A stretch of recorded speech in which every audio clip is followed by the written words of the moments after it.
Welcome to the Digging Deep ATVMX podcast with your host, two-time defending ATV Motocross national champion, Cody Jansen. Am I on air?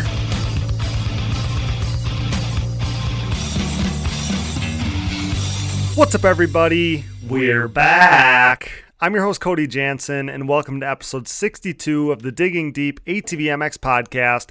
And this is a big one, our Briarcliff review and 2021 season wrap-up show presented by our title sponsor, CST Tires, available for purchase today at shop.csttires.com. You knew we had to go big and end this legendary season with a bang, so we have an array of guests lined up for you tonight. Speaking of legendary, Chad Wienen just tied the most iconic record in all of ATV racing and joined the great Gary Denton in the 8 Titles Club.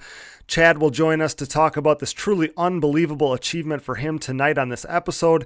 And the most Chad Wienen-like female racer, if you will, is 3-time defending WMX national champion Andrea Berger, who also won the B class at Briarcliff. We'll talk to her later in this episode.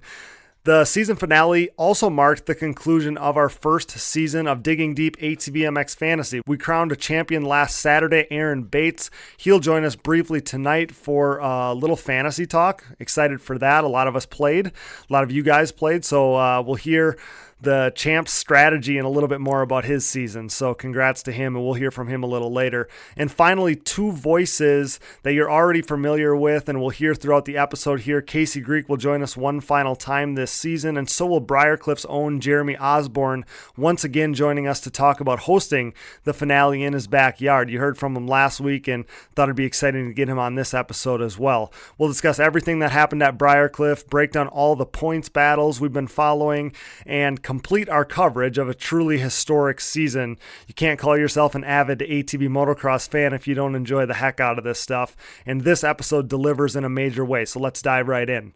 Major thanks to our sponsors, and remember guys, by supporting Digging Deep, these companies are showing that they prioritize and believe in the sport that we love, so the best thing we can do is support these great companies. CST Tires, go to shop.csttires.com.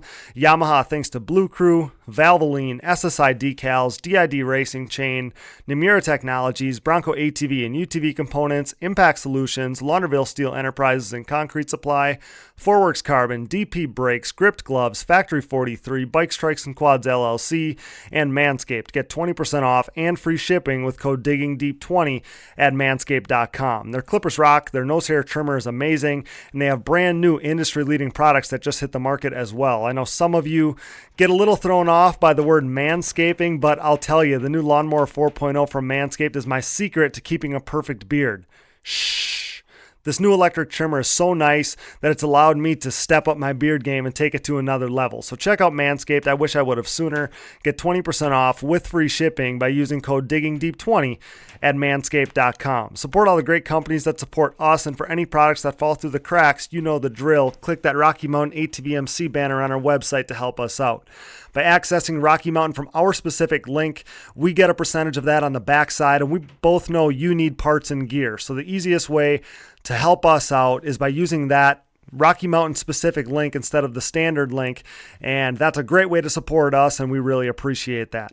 No matter what off-road gear parts you need, Rocky Mountain ATVMC has you covered. So before you buy, click that Rocky Mountain ATVMC banner on our website to help us out in a major way, and again, we can't thank you enough for that.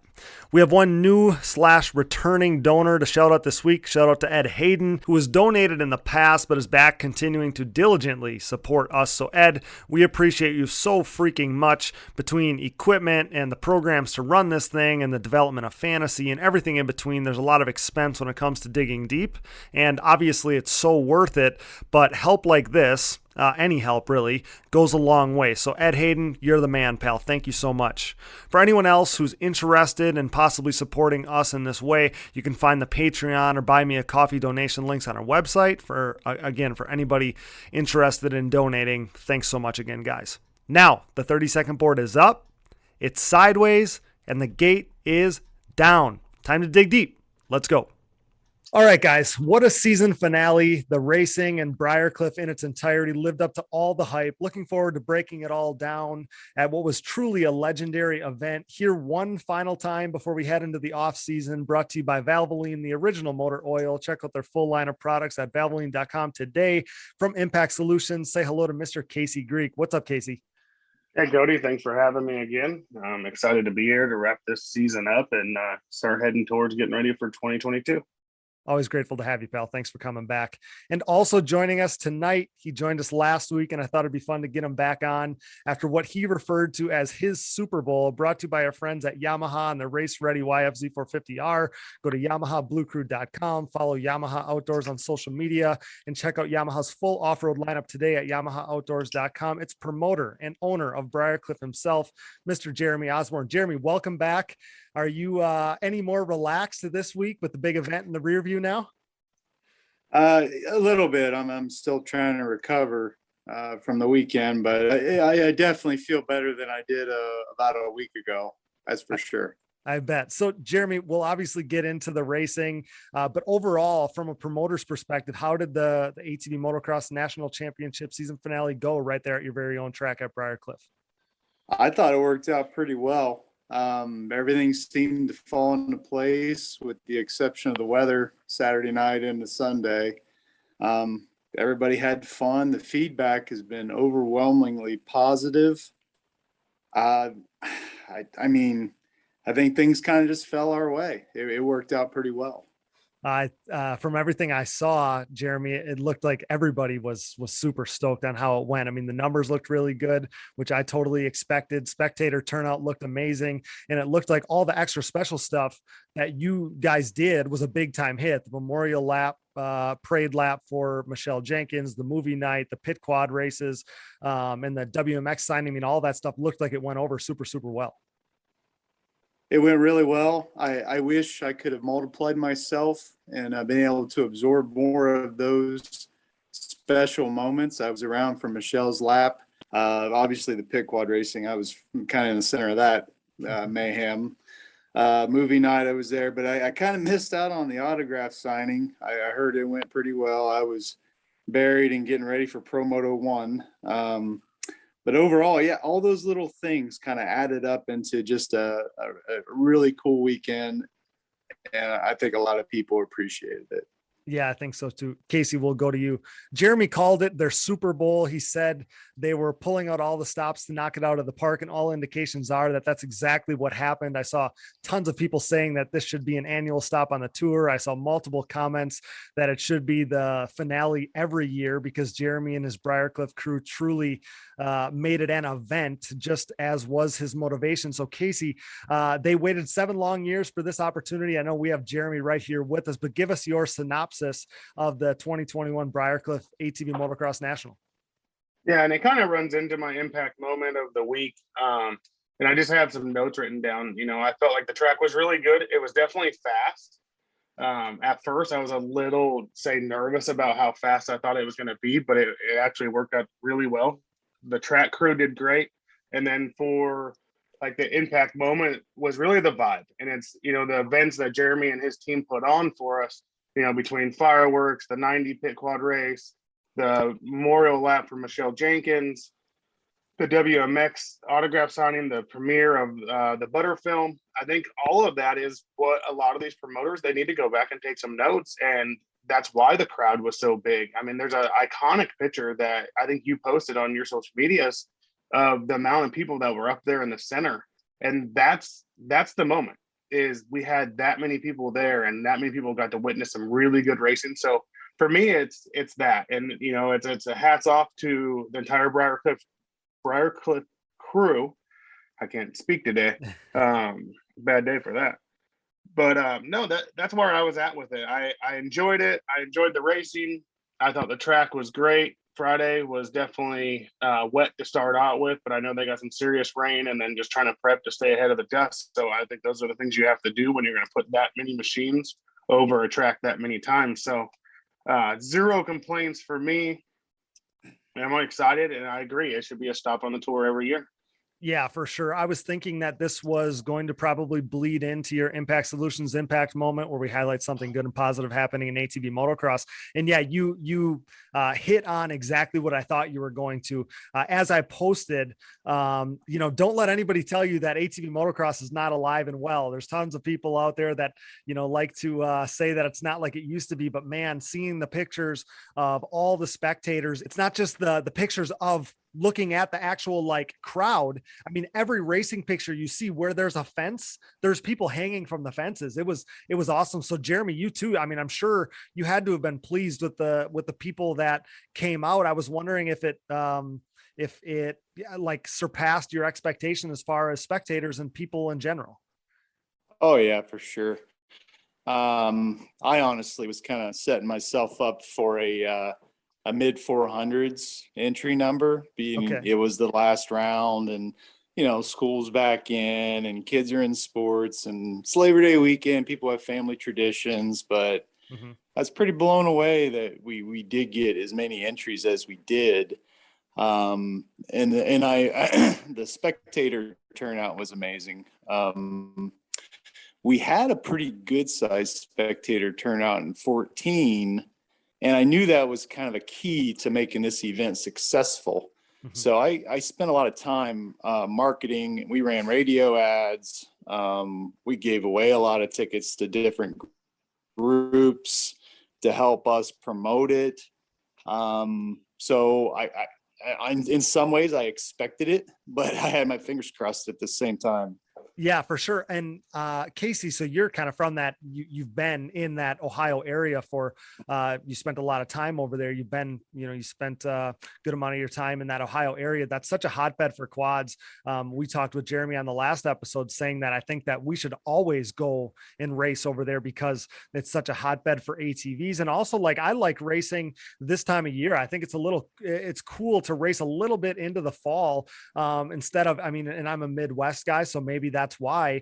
But the spring, you're battling the weather, you're battling some cool conditions and stuff like that, and little seat time. In the fall, you're all warmed up, you've had a summer to ride and everything else, and the weather's so pleasant this time of year. I like kind of, and it did seem weird at first to not have Loretta's be the finale, but I think Briarcliff might be the spot to be for this finale going forward, because like you guys touched on, it was truly an event, which was Jeremy's goal. And I like the fact that we race a little bit later into the year. And like I said, the weather's so good and stuff like that. I really like that thought.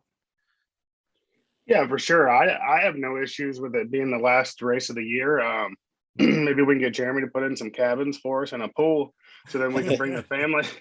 For me, it's easy to bring the family when I got a place to stay with everyone right there on premises, and I can just send the wife and kids down to the pool. But I mean, no, in all honesty, like, not because Jeremy's on the phone, like, or with us right now, I had a good feeling about the event. That Ohio area has always been really good for ATV racing. Like Josh Upperman came out, he's probably an hour and a half from there. So it was cool to see Josh again. There's a lot of guys. The one guy I expected to see, and I think he had some stuff going on, and maybe he was down in Florida, was Tim Farr. He didn't end up making it. But, just getting to see some guys that we haven't seen in a while, being local to them, that are legends of the sport, and make the sport what it is. It's like every year we go to Redbud, and guess who comes out of the woodwork? Harold Goodman. Doug Gus usually shows up, and so that kind of stuff. It's exciting, and putting on an event or holding an event is two different things. And this event was put on. Agreed 100%. So yeah, kind of to wrap that up, that Impact Solutions Impact moment, Jeremy and his crew slayed the event. So I'm looking forward to talking about it more here. So let's get into the racing then. As we knew, this would be a legendary event on track. We were obviously highlighting a number of storylines coming in, Chad Wienen being on the verge of clinching his record tying 8th title, Bryce Ford trying to hold off Jeffrey Rastrelli for 3rd in the series, and Nick Janusa and Max Lindquist battling it out for 5th in the championship. And that last one is the one that was probably most intriguing to me, because they basically came in as a toss-up. There was only 2 points separating Max Lindquist and Nick Janusa there, but that intrigue ended pretty quickly as we lost Max Lindquist pretty much at the start of the first qualifier, Casey. Yeah, just a weird bounce and then, a small injury. And, any injury is a big injury, so I don't want to downplay it in that sense. But obviously Max felt like he was in a position after he come back that he could circulate the track and try to benefit. And it would have, from talking to Max and his mom, it would have helped him, I think, stay 6th in points versus 7th. I think Brendan Hogue ended up getting around him in points. Yep. But I think, rules are rules. I don't know the exact rule, the way it fell down. I don't know exactly how all that went to where Max felt that he had, he could go line up again. But I know Harv ended up putting the shutdown on that. I said, I think over the broadcast during the race when I was announcing that he had a concussion, he did not have a concussion. I did get clarified on that very adamantly by Max and his family. They're like, he doesn't have a concussion. So I thought that's why he got pulled off the line. But it is what it is at this point. Max has nothing left to prove to us as a rookie. He's got everything in the world to prove to the entire community next year that he can back up his results. Mm-hmm. And for Janusa, I mean, did Janusa wanted to race for that position, not sort of quote unquote get it handed to him. Mm-hmm. But, Max was on a hot streak and Nick was coming fire too. So with the way the results went, without Max in there, Janusa had a stellar day. Yeah. So a couple things to touch on there. So yes, Max wanted to clear the air that he did not have a concussion. I'm assuming kind of surrounding that topic, that's why he was not allowed to race, right? You take a concussion test. And when he went to the hospital, he wouldn't have went through that concussion protocol test to clear himself. So I'm assuming that had something to do with it. But the one thing I did want to be able to say is Nick Janusa, if he went out there and rode the way he did and got 3rd overall, I think he went 3-4 to do that. I mean, he was probably going to get the spot. I mean, or at least it would have been a gnarly battle because Nick was on Saturday more than we've seen him. So I'll let you guys in on a little something. So I put out a post on Saturday morning that Max was out for the day leading up to Moto 1 there. And then when they were on the gate, I got a text from Logan Tremellen, shout out Tremellen Media House, and it says Max is racing. So I'm scrambling. I went to post about it quick because I wanted people to know that this was happening. And then moments later, I got another text that said, maybe not, officials aren't going to let him race. Then a few hours later, I basically got the same messages from Josh Klein's shout out PH3 Photos there that his must have came through later because of the sketchy service out there. So then fast forward to Monday morning when I talked to Max and he said he wanted to clear the air. Like I said, he did not have a concussion, which again, I assume that's why we didn't see Max line up to have the ability to line up there, but he had suffered a broken collarbone. So maybe it was good that he ultimately didn't go back out there. But point being, Max Lindquist wanted to go out there with a broken collarbone. So he's a bad dude. Jeremy, I haven't had you weigh in on this. I'll give you a chance now. Yeah, I heard it come over the radio, and I instantly thought, oh, great. What happened? I wasn't up there on that part of the track. I was down more in the lower area. So my mind's, kind of racing. I'm thinking, oh, boy, how bad was it? What happened? How did he do it? Is the jump starting to go away? And, all these thoughts and and after the fact, I kind of learned somebody actually had told me it was his elbow. I actually am just now learning it was collarbone. But I was down in staging when he tried to run the first moto, and I thought that was pretty badass of him to even try it. I was pretty bummed when he wasn't allowed to race. Yeah, us too. And I know that he's kind of a guy that you were kind of pulling for, whatever, maybe that's not the right way to say it, but you lobbied to have him on the shirt and stuff like that. So hate to see that happen to that guy. And he said to me, he said he would have loved a shot at 5th in points, but he admitted that he has much bigger goals than that's the important thing right now. So Casey, that really speaks to just the competitive nature and like Jeremy said, the badassness of Max Lindquist, only 17 years old, Max Lindquist. And he's something else. He's cut from a different cloth. Yeah, for sure. I mean, he's proven that he's the real deal, and we're going to get to see more of that next year. And that's exciting. I mean, like I said it, and I said it even at the race, like he has nothing more to prove this year. He, back-to-back podiums, very consistent results, with a couple little hiccups here, but the kid's on fire and he's going to be just fine, get healed up. And, I definitely look forward to seeing him out there next year and seeing what he can do as a sophomore in this class and, getting in the groove now. I think the first year jitters are definitely gone, which he never looked like he had them anyways. No. But, he's going to be fine. It's going to be good. Mm-hmm. Yeah, riders seem to take big steps in their sophomore and then their third season as pros, and that's something that his competitors probably don't want to hear, because his starting point is higher than any rookie that I can remember in recent memory. So Chad Wienen actually takes the top spot in qualifying, which was a little bit of a surprise. I mean, Joel had been fast qualifier 8 times this season, and I guess we didn't really know how safe Chad was going to play it, but it went Wienen, Hetrick, Hogue, Bryce Ford, and Janusa heading into the motos. Jeremy, tell us about the track itself. Did you guys do anything special to prompt great ATV racing, the great ATV racing that we would see later in the day? Looked to me like you had put in some split lines and stuff. Seemed like some obstacles specifically geared towards prompting some good ATV racing itself. So tell me about that. Tell me about the track.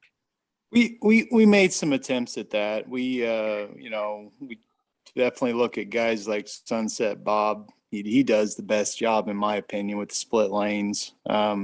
We had some split lanes designed and we put them in. And I talked with Chad, actually, might have been Saturday morning or Friday morning. I don't recall which day. And he gave me a couple other suggestions, and we took a crack at a few of those, and it just added some humps on the insides of turns in different places. I thought it worked well.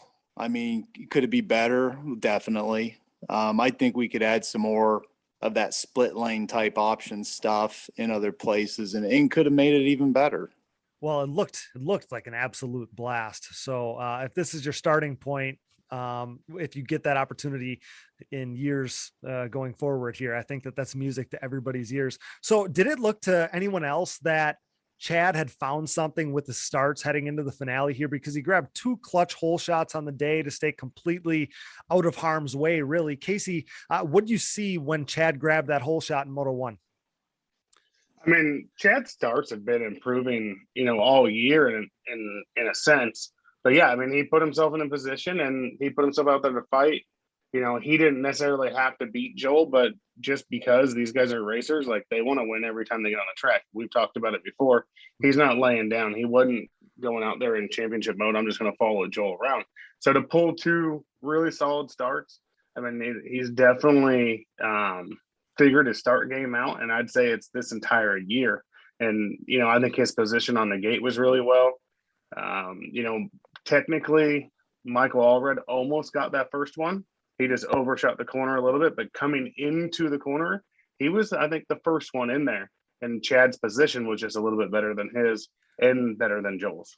Well, Chad starts, there's no denying that. Yeah, he's peaking at the right time.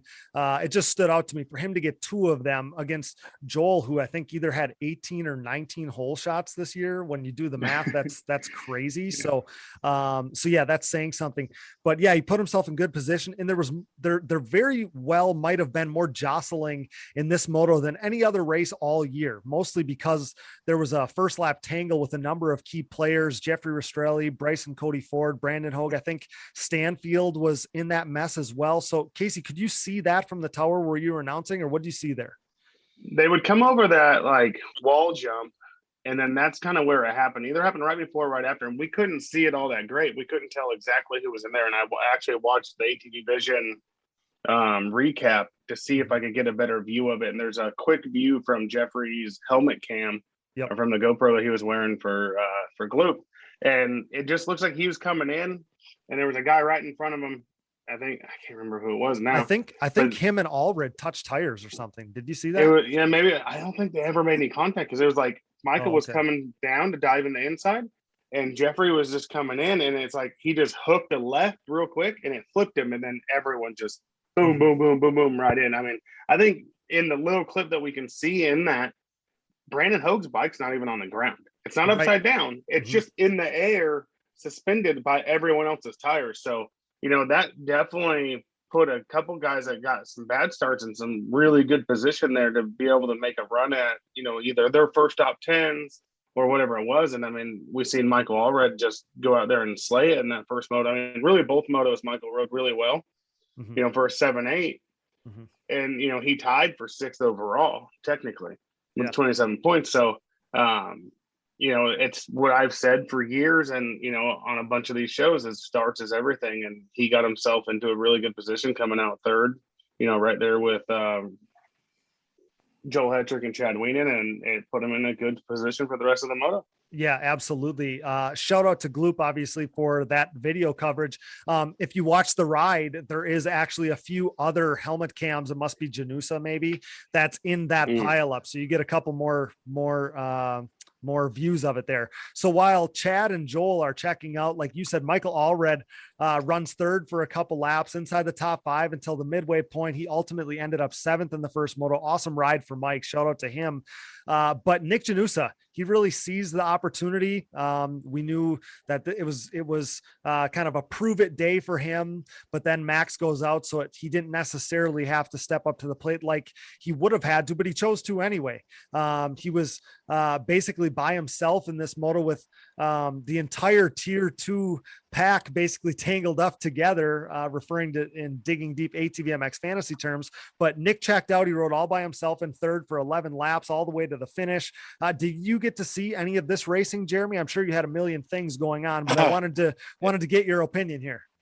I saw some of the moto. I can't say that I watched the entire thing like wire to wire because things were coming over the radio and go check this and go check that. But I was pretty limited on Jeffrey's bobble there to the helmet cam. I do know it got pretty rough and choppy. So after that wall jump that Casey alluded to, there's another little hump, and then it goes into a right-hander.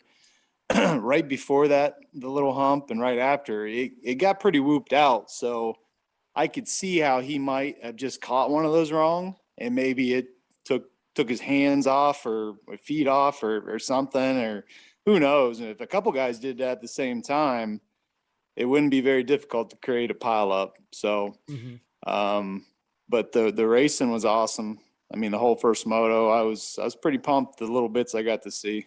Yeah, for sure. I was wondering, and I guess something you just said, Jeremy, sparked it, but I was wondering, was that section tilled where they got piled up? Because I wondered if maybe it was a little deep, and that's what caused, if Jeffrey's, body weight or something got a little forward on the bike, maybe that's why that thing went left. That was just, was it tilled?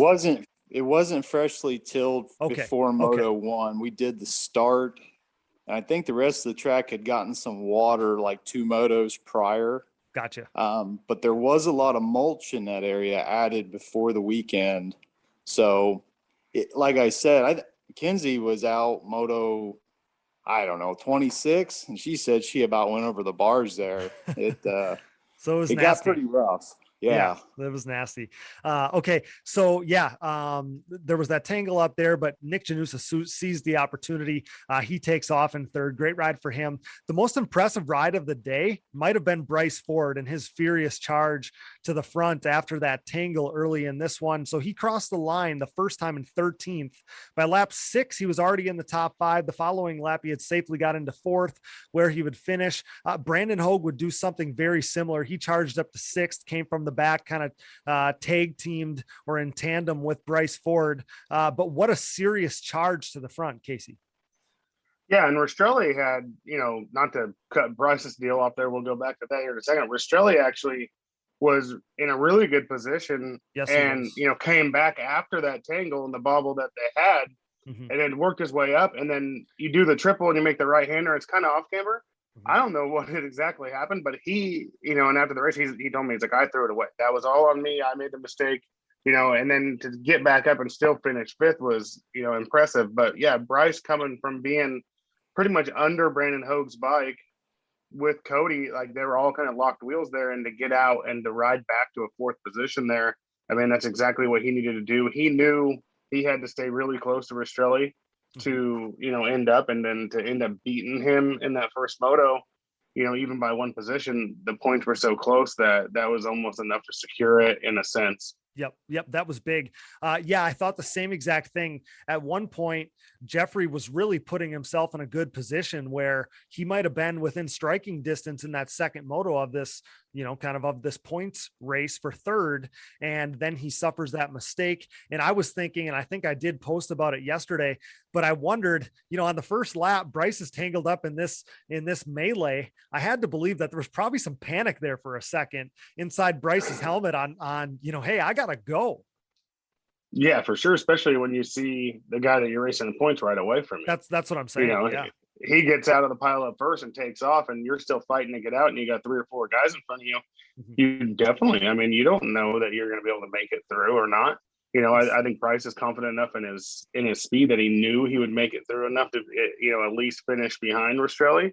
Mm-hmm. But, you don't know that. You don't know what else is going to go on. Right. And we saw earlier in the season, I think it was High Point, where Bryce had a moto where he crashed once and then ended up like crashing another time or two and only got up, near the top 10. So what he did there, it was really impressive. So near the midway point of Moto 1, Joel makes a killer move on Chad, squaring him up in a 180 and slid right by him after that triple, I believe. Looked like a beautiful move. We saw it on the highlight video. Did anybody see that? It was textbook. Yeah, I got to see it from up in the tower there. And it was just, Joel looked like, I don't want to say Daytona Joel again, but he looked like he was just so comfortable on that track and with his machine, and everything was, he was firing on all cylinders. So, we talked about, some of the comments he made at Loretta's about, how he was moving and doing all this stuff. I think he's been riding again, and his training regimen is back to 100%. And he just looked completely in control of the race, even when he was in second place, for the first half of the race or so. And, the passes he made were incredible. He just did what he wanted to do without anything. And almost like watching even the video, getting to see it a little bit closer, almost pushing Chad into lines that Chad necessarily might not wanted to take, or pushing Chad to a speed that Chad might not have had to go or wanted to go, to make him force, Chad to the outside a little bit without ever even being, tire to tire with him. And that's what I like to see out of, all these riders, like the confidence in knowing like, hey, I'm a little bit faster than the guy in front of me, and I'm going to push him. I'm going to take the underline, cut the corner off a little bit more than he is. And then when he sees my wheels, it's going to offset him a little bit, so it pushes him a little bit out. Chad loses a 10th there, and the next corner he loses a 10th. All of a sudden, Joe just slingshots around the inside. Mm-hmm. Yeah, Joel looked like you said, like he was really locked in. Looked like he could basically put that thing anywhere. So it was impressive. He would go on to win that moto by 3.5 seconds. Chad would come through in second. He now only needed 14th or better in Moto 2 to claim his 8th title. Nick Janusa, like we said, put on a heck of a ride to finish third in that moto. Bryce Ford passed as many guys as he could on that furious charge. For him, he ended up finishing 4th. And Jeffrey Rastrelli, Casey, you touched on him a little bit. He flipped early, said he made another mistake there. You were telling us about that, Casey, on lap 5 when he lost 3 positions, but eventually he got up to 5th. It was a great way to bounce back after bouncing off the ground for Jeffrey. But yeah, he hated to give up another point or two to Bryce heading into Moto 2. So heading into Moto 2, then Chad Wienen rips a second clutch hole shot. Chad and Joel run basically bumper to bumper until Joel overtakes Chad in nearly the same spot. I think it was one corner later on lap 8. And Joel ends up winning that moto and the overall with 1-1 scores on the day. He won the battle, but Chad won the war with his 2-2 day at Briarcliff, accompanied by 4 wins and 5 runner-up finishes earlier in the season. Chad Wienen had clinched his 8th professional ATV motocross national title, tying the great Gary Denton's legendary record, a record that was thought to be really uncatchable. Chad Wienen had done it with his 8th title in 10 years. It is time. I'm proud to welcome your 8-time ATV motocross national champion to the podcast, Mr. Chad Wienen. All right, guys, it is time. Brought to you by SSI Decals, making your identity stick with championship level graphics. Check out SSI's new and improved website today at ssidecals.com. It's my pleasure to welcome your 8-time AMA ATV motocross national champion, Mr. Chad Wienen. Chad, What's up? Thanks so much for giving us a little bit of your time on your championship tour here. Thank you, Cody, man. That feels good to hear. And man, it's a, a true blessing of what kind of career I've been able to build, and with the team behind me, and everybody really pushes hard year after year. And man, just it's surreal to be in this position. So last year, I remember saying this word for word. I remember saying 7 freaking championships to you. So now it's 8 freaking championships, 8 titles won in the last 10 years. And no one has more professional ATV racing titles than you now, Chad. What goes through your mind when you hear those words? Honestly, like, not done. I feel like I got some more in the tank, but man, like, being amongst the Gary Denton of the sport, and man, that's just like, it's a surreal thing, and it's humbling. And, I give so much for the sport, and it's been able to give me, some good moments back. And, I'm just really blessed for that opportunity, and also to share this with my family, and to have my grandparents in attendance for the final round there. And that was just like topping on the cake for sure. Mm-hmm. It's funny you say that, because just at the dinner table tonight, my mom had said, "Hey, did you see that Chad had his grandparents there? The pictures were iconic. I'm sure they'll be burned into your memory for forever." But yeah, like touching on Gary Denton there, like the way that we've been selling it, and it's fact. But a decade ago, Gary Denton has 8 titles. No one else has more than 4. And you hadn't won any yet at that point, despite being in the class for 6 or 7 years, racing the pro class. And now look where you are. I mean, we throw this word around too often, but by definition, where you are now with 8 titles, it's truly unbelievable, Chad. Yeah. I mean, it really is. And, reaching out to a lot of people that have been there since, day one of us creating Wienen Motorsports and the Yamaha team. They were there. I mean, obviously there was a ton of people, but there was like about 4 or 5 really tight selected people that went into this effort to get it off the ground and start winning that first championship. And man, like, reminiscing of like those days with them on the way home. And it's just it's a beautiful thing. And it goes to show that the hard work that you put in, and put the right people in the right places, that you can really create some dreams, make them come true. Mm-hmm. Well, the hard work, I mean, better than anybody, but the hard work, the sacrifice, the trials and tribulations, all of that stuff is what makes it so special. And then to go along with having that great group and sharing those memories and sharing that grind with the people that you care about, the people that you love, in your support group there, like, that's what makes it all so special. If it was easy, it wouldn't be so special. It's that you dedicate yourself to the hilt and have sacrificed a ton and given your life to this thing. That's why it's so special. And that's why you are where you are today.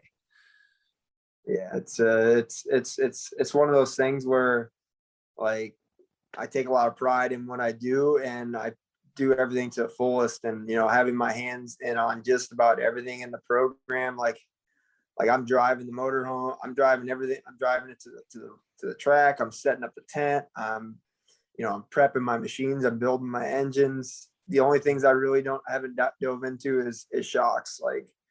Like that's the only thing that not the only thing that I leave up to other people, but like, I don't build my own chassis stuff, like arm components, but I have great people in those positions that I trust, and they take so good of care of me. And it's not the one person, but man, it's the team and the group behind you. And like, I just feel like we've really created a strong bond with everybody that is on the team, and everybody knows their job, and they know that it creates, big things at the end of the year when we execute all the bullet points that we need to do, and it creates championships. Mm-hmm. And when you think about the path that you've been on, and kind of where you started, and I say this all the time, but as you inched closer to this milestone, I've said it more and more, but no one has a story like yours.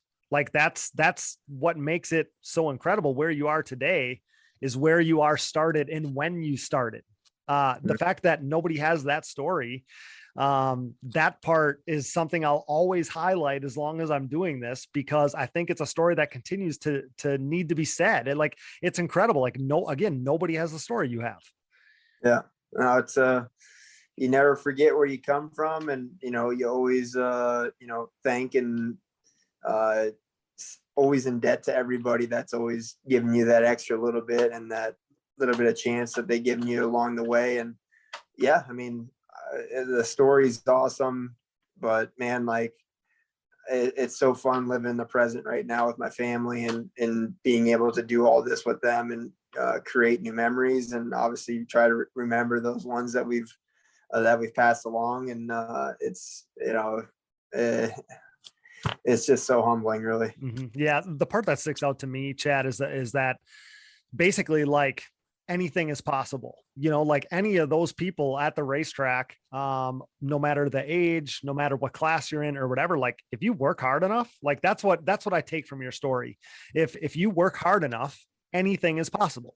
I think we said it on this episode at some point that there are people that, like, you made it a number of years in the pro class before you were the Chad Wienen we know today. Some people don't make it those 6 or 7 years. They don't hang in there that long. So you, again, with hard work, like, you made it happen, but you never had a red carpet rolled out for you. You never had a paved way for you. You just made it happen. Yeah. I mean, it's true. Like the hard work will trump, talent any day. And I didn't come from a background of, amateur racing that I just dominated championships and had like a very smooth path. But I mean, honestly, like all these guys, they work as hard as they can and they give everything they got. And sometimes, you just have that little bit that you just, at the end of the day, like they say, like the extra mile, it's seldomly, very populated and packed. Like I'm a true believer of that. And, I always set goals to myself and I try to surpass them. And it's, just having that amateur career and then jumping up to the pros and having to dig it out for several years. I knew that I had something, but I mean, I didn't know that, once I lost my factory ride with, Can-Am and broke my back, that I was going to come back and I'm going to win 8 championships in 10 years. Like that's pretty mind blowing. If you were to tell me that back then, that's for sure. It's like I said, it's unbelievable. It's amazing. It'll go down as legend, for forever. So Gary Denton actually reached out to you following the clinching of your number 8 this past weekend. You shared that on your social media. How much did that mean to you? Oh man, like, you don't, like, I follow Gary on, on the social media and stuff like that. And, man, like he'll send me blurbs here and there, like great job and stuff like that. But like, it was very cool that he took the time to write that. And, I'm joining him in the, the championship category, but I still see him as like being the go to the sport. And, I feel like, being categorized with that, like, I just want to be like the best that I can be and just continue to get better. And I feel like I'm at 36 years old that I still have the ability to be able to do that. And I'm not necessarily like chasing championships, but I'm just chasing to do the best that I can. Yeah, I think that that's obviously what's fueled you all these years, is to be the best that you can, because otherwise there's nothing that you haven't done, obviously, at this point. So I knew even if I asked you that you'd say, Gary Denton was the GOAT. And I don't want to compare or debate that. I mean, that has no place here. But like there's people out there, that have things to say. And I was curious your opinion, like what your response is, when people say it was more difficult when Gary Denton was winning in the late 80s and early 90s, like the go-to argument seems to be that, it was the GNC era, right? With the combination of TT and MX style racing. It was a totally different era of ATV racing, of course. But I think that like there are also factors that you could argue that it was more difficult today. So again, I'm not trying to compare, like that's not it. But I was just curious, like what your response would be, to the notion that it was more difficult back then.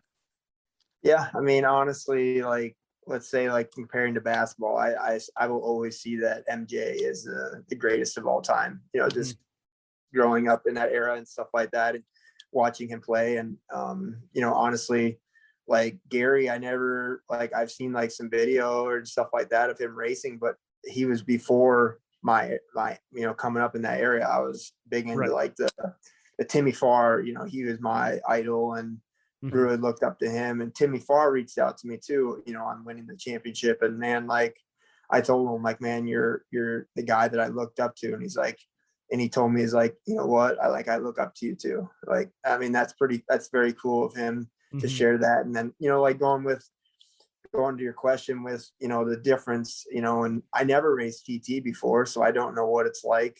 Okay. And it's definitely a different era, and the machinery that those guys were on are like not nearly as advanced as what we have. Our speeds that we're carrying is definitely a lot higher, but it's not saying that those guys couldn't jump on a machine that we Mhm. have in their prime and rip these things. So it's just you know, it's not comparing apple to apples. And you Mhm. know, honestly, let's just embrace you know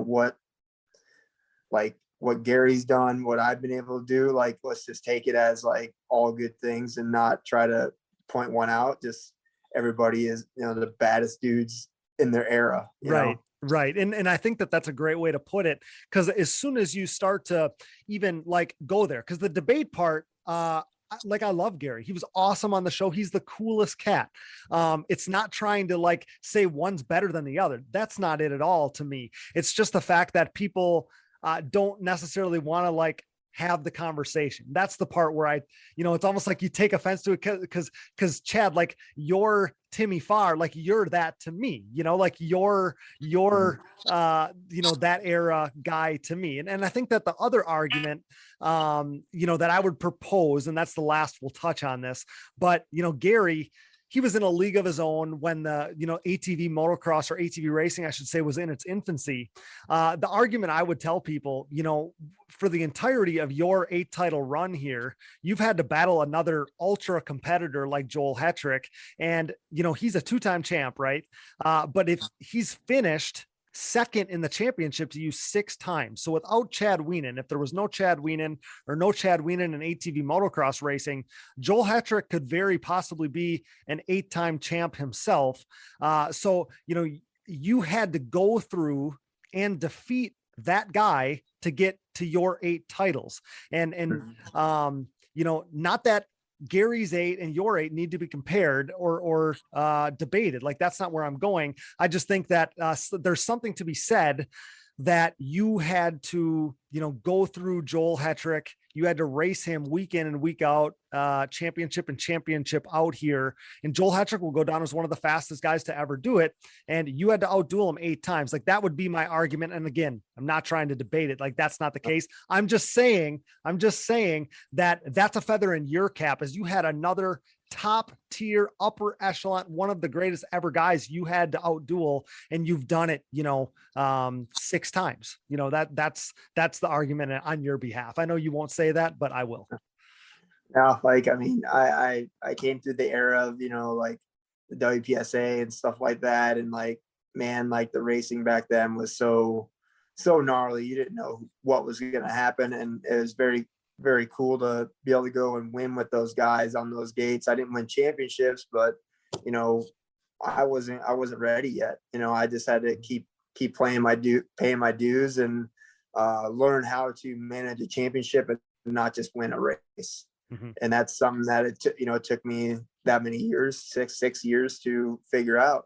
Mm-hmm. And once I figured it out in the formula, that man, it's just like I can manage a championship so well. And like when it comes down to like if I got to turn it up a notch, then I can put myself on that edge, but I don't like to ride there a whole lot. So like for me to just manage championships, like I feel like I've been able to figure that out, you know, in 6 hard years of getting my butt kicked. So Right. I think when you talk about the WPSA era there, I think the class is a lot like that now. It's just you have you and Joel out front, yeah. in kind of a league of your own, and you don't have necessarily those older, like legendary names, but the quality of the class there, like if you took you two out and there was a 6-rider battle for wins every weekend, it would be just like it was back then.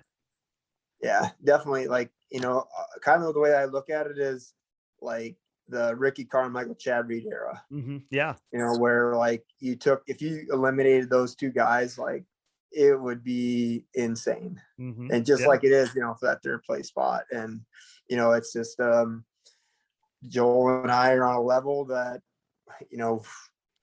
we're just been able to, prolong and keep and progress at times. And it's very good that we're starting to get some riders, get up there and dice it up with us. I know that we really need, like 4 or 5 guys to really contend for that top spot to really draw people into our sport even more. But man, like, it's not easy, and it's really not. And the work that goes into it is off the charts. But these guys, these young group of riders they're coming. So we got to be ready.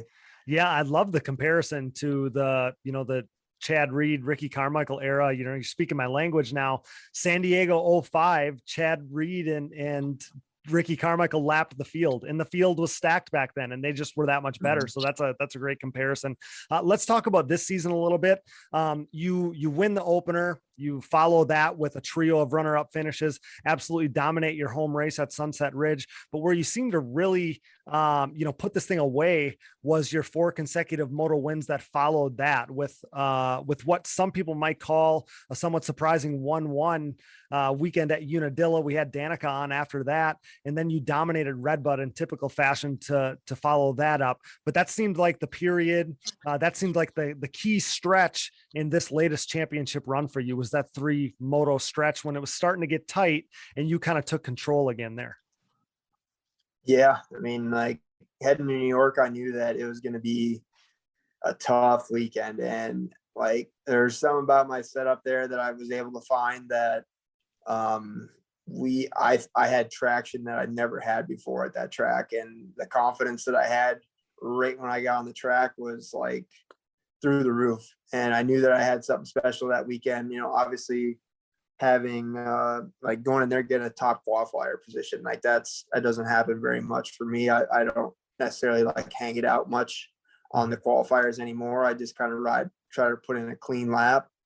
And like I was able to really put on a good charge there. And then the first moto, we had the rain come, and anything can happen there. And I put myself in a good position to start and got in the lead within a couple turns. And man, it's weird. Like it feels easy at those times, where like other times I feel like I'm riding the wheels off my machine. I can't chop wood, like I did that day. And man, just everything clicked. And second moto, getting a whole shot. And, I was like, man, it's going to be a battle. Like Joel's going to be pushing on my door the whole time. And I just slowly kept getting away from him. And, by the end of the moto, I had a really nice gap. And I was like, man, like if I can go to Redbud and put in another stellar performance, I can pick my motos from there and just relax.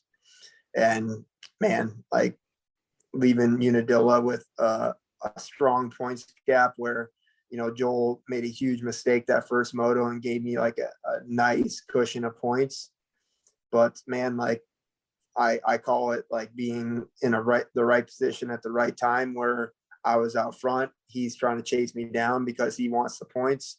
And he pushed a little bit beyond his limits and got loose. So it's just one of those things where you put on the pressure and things happen, man. Yeah, I mean, you put yourself in incredible position there. Obviously, starting at Unadilla, then with Redbud too, and then following that, like you split motos at Loretta's, which was probably fine by you given the circumstance. Like you said, you could kind of pick your spots. And then this past weekend at Briarcliff, man, like you take the top spot in qualifying. You grab 2 clutch hole shots, which were huge. Put yourself in great position, kind of out of harm's way.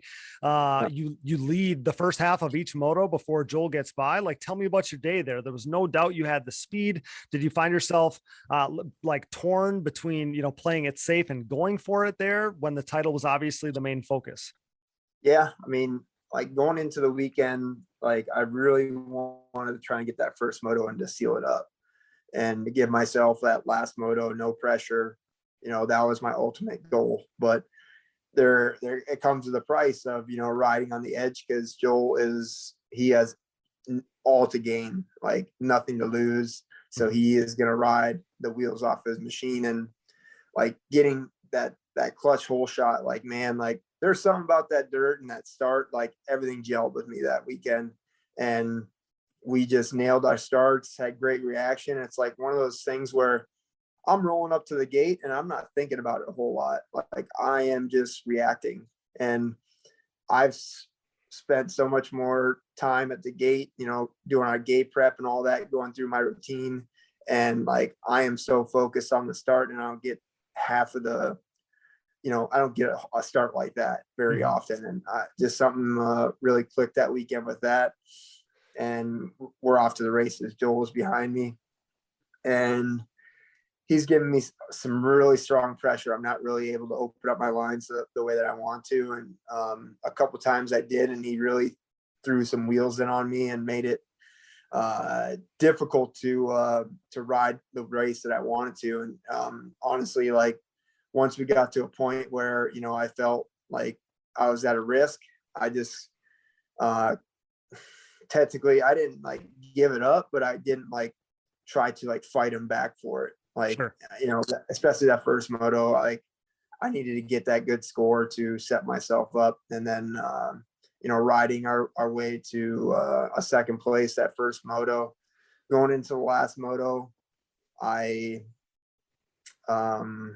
obviously I had to still finish and do all that, but man, like getting that second moto hole shot, and I was very bound and determined to win that moto, and because it's so much sweeter to win the championship and also leave the track winning. Yeah. But it's one of those things, like you gotta weigh the pros and cons of it. And I'm very good at that, doing it on the fly. And like if I was out there and I had a couple second gap on Joel, I would have given it to it. I would have kept going for it. But Joel was showing a lot of wheels, getting bumpy with me, and I obviously I wasn't gonna try and push his temper too far where we had a big problem.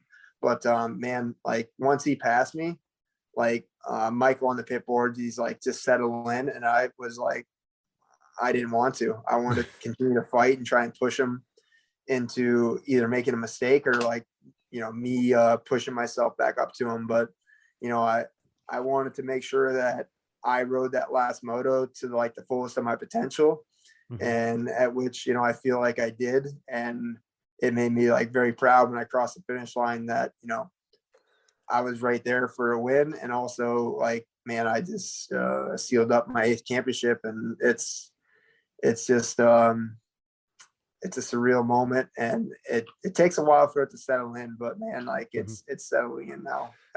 Yeah. So that's one of the things I was going to ask you is as the laps are winding down there and you're getting closer and closer to number 8, when are you starting to think about this thing, or does it just hit you when you cross the finish line? Because I was going to have you, take me through that and then describe that emotion to me, but you said it's basically euphoric. Yeah. It's just like, obviously you don't want your mind to wander too much, because I was still focused on trying to win the event. But man, like, once we were heading on the last lap, and like, I wanted to like enjoy that last lap, but I was still digging, I was still trying to to chop the gap down and get up to Joel. But man, like, Joel, he's bound and determined, and I think he's a little bit frustrated of, obviously not winning the championship, but man, like, he rode a great year. Like, I honestly felt like he was going to have more growing pains throughout the year than what they had. Like, they had, zero deep. I mean, they had the first race DNF, but it wasn't due to like a mechanical or anything like that. Like, I was looking at like them having more problems like that, but man, like, they had a strong year and they were there every single weekend. And, I just managed my bad days to not be so bad where, Joel had some bad days that he wasn't able to quite recover from. Mm-hmm. Yeah, I mean, maybe that's a testament to the YFZ 450R. I think it obviously is. Chad, I want to respect your time, obviously, so we'll finish up with a couple final questions here. You kind of touched on this earlier, talking about the strength of the class and the riders coming up right now. 8 riders finished, including you. 8 riders finished on the pro class podium this season. I couldn't tell you when that last happened. What can you say about, I guess, ATV racing as a whole, the class as a whole, and then some of those young riders coming up in the class right now? I think that, that class is just as stacked or more stacked than we've seen, in a lot of years now. And everybody, including you and Joel, has continued to elevate your game.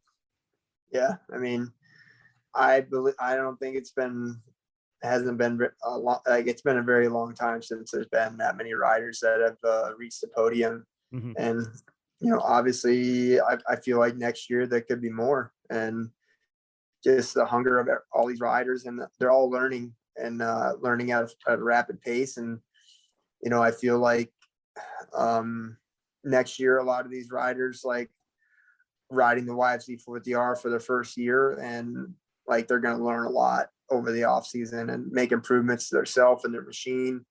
And like, I'm looking forward to, battling and I get excited, when I'm seeing these new guys in the podium, because you see the life that they bring to the podium, because it's like one of their first times, and it's still like, it's so refreshing to see, because, I expect myself to be there. So like, I'm not saying it's not as fun, but it's business, and it's very refreshing to see those excitement when those guys get to the podium.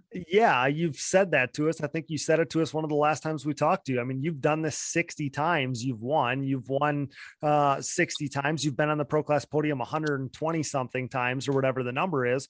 So yeah, like, when you see how stoked those guys are to be up there for the first time, I'm sure it is really special. It kind of takes you back, I'm sure. And you see how much it means to these guys. It becomes very business-like for you guys when you're doing it all the time. So speaking of that young talent, how about Max Lindquist? I hate that his season ended the way that it did, obviously, but back-to-back podiums coming into the finale. Have to imagine he even surprised you a little bit. Yeah, he really did. And, I'm very proud of him on the season that he had, even going through, having an injury and that last get off of the last round. Like, he's still holding his head high, that he's very proud of what he's been able to do. Mm-hmm. And, I feel like he's going to continue to progress and learn. And, like, for him to come out and do that, get 2 podiums his rookie year, like, I felt like one was going to be like ultra difficult for him, just knowing that he didn't have the experience and his starting ability wasn't very good. So like, he rode, he rode a couple of these races like a veteran and got the good starts and had the clean air, and, just the way that he has been able to pick up on stuff throughout the year at 17 years old. Like, I know. Watch out, man. Like, I know it's crazy. The young man, his mom actually reached out to me tonight, and I told her, I'm like, you just have to be so proud of the young man that he is. Like, throw the riding part out of it. I mean, he's an incredible rider. The level that he's at, the stuff he's learned, the way he's looked like a veteran, like you said, at some of these races is incredible. The quality of young man that he is trumps all of that. Like, he is the most stand up 17-year-old kid I think I've ever met. Like every single parent at the racetrack should want their kid to turn out like Max Lindquist. Cause again, like you talk to him and you think, I'm talking to somebody my age, it's amazing. Yeah, it really is. And, I enjoy, spending the time with him and the training days. And, like, it's just so funny when he comes to my place, and I feel like he learns so much whenever he comes. And like, for instance, like the other day he's here riding and he's like, man, like, why are you taking this beat line that's like way over there? And like, I'm able to carve the turn like on a big radius and carry my speed. And he's like, man, like, why are you going through that rough stuff? I'm like, honestly, Max, like, I'm here to get better. And if I'm riding the smooth stuff and I'm not challenging myself, I'm not getting better. He's like, you know what? I've never thought of that, man. Like, I've always thought to take the smooth line and the fastest line everywhere. Like, like he's like a sponge right now. Like it's very cool to see, him learning so much, and I'm able to pass on some knowledge to him to hopefully make his career last a lot longer. Mm-hmm. Yeah, for sure. You've mentioned a few times in recent weeks, like on the podium and stuff, that Max may very well have a future, kind of be part of the future of Wienen Motorsports. Do you care to elaborate on that at all? Man, like, honestly, like I would like for him to carry the torch, but I'm trying to like set him up as like a same program that I have, like where he can like create his own brand and create, his own revenue and his race team. So but I feel like we'll always take your template is what you're saying. Like take your template and roll with it. Yep. Because I know like if he does things right and he runs a similar path, that he's going to have a successful, career. Mm-hmm. So like, obviously, like for me, like when I step out of sport, I'm going to need somebody to carry the torch of Wienen Motorsports. Yep. And try to be on his coattail for that. And because, I've been able to build like a really good, strong foundation, but like when I'm done racing, like you got to have somebody, you got to have the face of it. You know what I mean? Yeah. Yeah. So you're making a little Chad Wienen. It makes perfect sense. Yeah. Yeah. So you were able to lock down another pro stock title, is right? Am I right? Like you Yes. locked that down as well. Yep. Like going into the last round, like if Joel won, I had to at least get third or better, and I ended up finishing in front of him. But like, yeah, like I had a great year, man. Like being able to do that and have a lot of success there, and like going to that last round in the pro stock and Michael Allred, like holy smokes, like I told him, like, dude, you rode so awesome in the mud, like how like he got a great start, but like he wasn't holding me up, like he was racing forward, and that was very cool to see, and I was very happy for him because that's like winning the Super Bowl for him, you know what I mean? Like that's it is big deal, and hopefully it propels him into the off season and gives him a little extra drive, because like, man, like I had to deal with him the first moto, like I had to pass him, and like I had smalls on that first moto, and obviously it wasn't the choice to go with, but I had to pass him, and like, dude, this guy was on me the whole race, and I'm like, oh, Mike's got some pace today. So and for him to rip that whole shot, like, and like how flip-flop it got with Janusa finishing fourth, compared to like a win the first moto, like it all just played out so well, for him. Yeah. Awesome for him. Looked like some incredible racing there. We know the odds were obviously stacked against you following that situation at the beginning of the season. Do you care to touch on that at all? I mean, don't feel obligated by any means, but I wanted to give you the opportunity to speak on it if you chose to. Like, honestly, it just came down to just they considered it being a drop race. So and they're like, there wasn't any intent for it, and I was in agreement with that. I was okay with that, but man, like just the gray areas of the rules, and I wasn't trying to push them, but I was one of the four guys that created the rules of the rule book. So But I mean, honestly, it all worked out, and I'm glad that it didn't affect the championship, and we got to race it out. Mhm.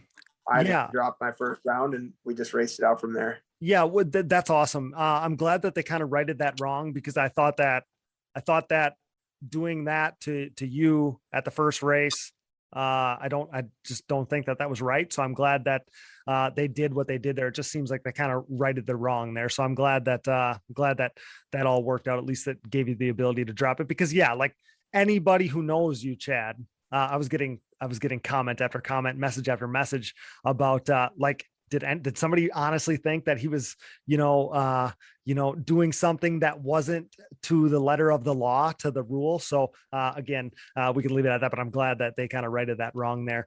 All he does is win. People, Chad Wienen will be back aiming for a record-breaking 9th title in 2021, of course, right? Like that's the plan.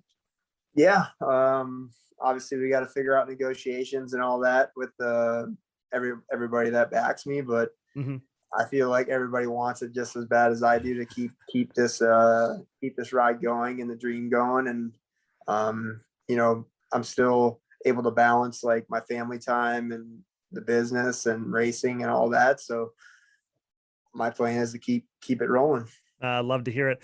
Chad, what motivates you at this point? Are you like the MJ? You already referenced him earlier here. Are you the MJ Brady type that finds motivation in everything? Because that's kind of, and I know that you're always pushing to just be the best version of yourself, but I feel like you're also one of those guys that just saves little tidbits for motivation at the same time, kind of like that MJ type. Yeah. I mean, like I feel myself more off of, people that doubt and give me like, not necessarily negative, but they're saying, like not necessarily saying like anything bad, but they just like somebody saying that, Joel is going to be the 2022 champion or something like that. Like that stuff fuels me because I know how hard I work. And obviously Joel works, so hard as well, but like, it just comes down to having the total package, and those are things that fuel me. And like there's always little things that you got to throw away into the fuel tank, and that gives you the extra little bit, because like I come back home and like my first intention is to hit the ground running, get back to work. Like even after the Ace Championship, like I'm like, Chad, chill out, don't do anything. Like like it's very difficult because like I'm in such a routine that I'm always trying to look for the next thing. And my next goal is 2022, and I'm looking forward to some downtime right now, but we're going to be getting back to work soon and doing some testing. Yeah. You're programmed a certain way. Chad, on the preseason show, I'm the one guy that picked you for the title. So, just I'm not part of that motivation. No. It's all good there. And, man, like when you have seasons that just fall into place and you start riding well at the right time, it's just meant to be. Yeah. What a season.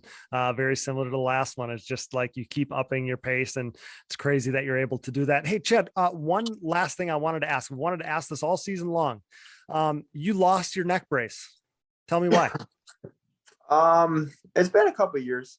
Okay. But like a couple times that like I would go riding and I would forget it, and I would go ride and I'm like, man, like I feel good. Like I don't have like a bunch of range of motion with my neck, like just because of my accident, but like, sure.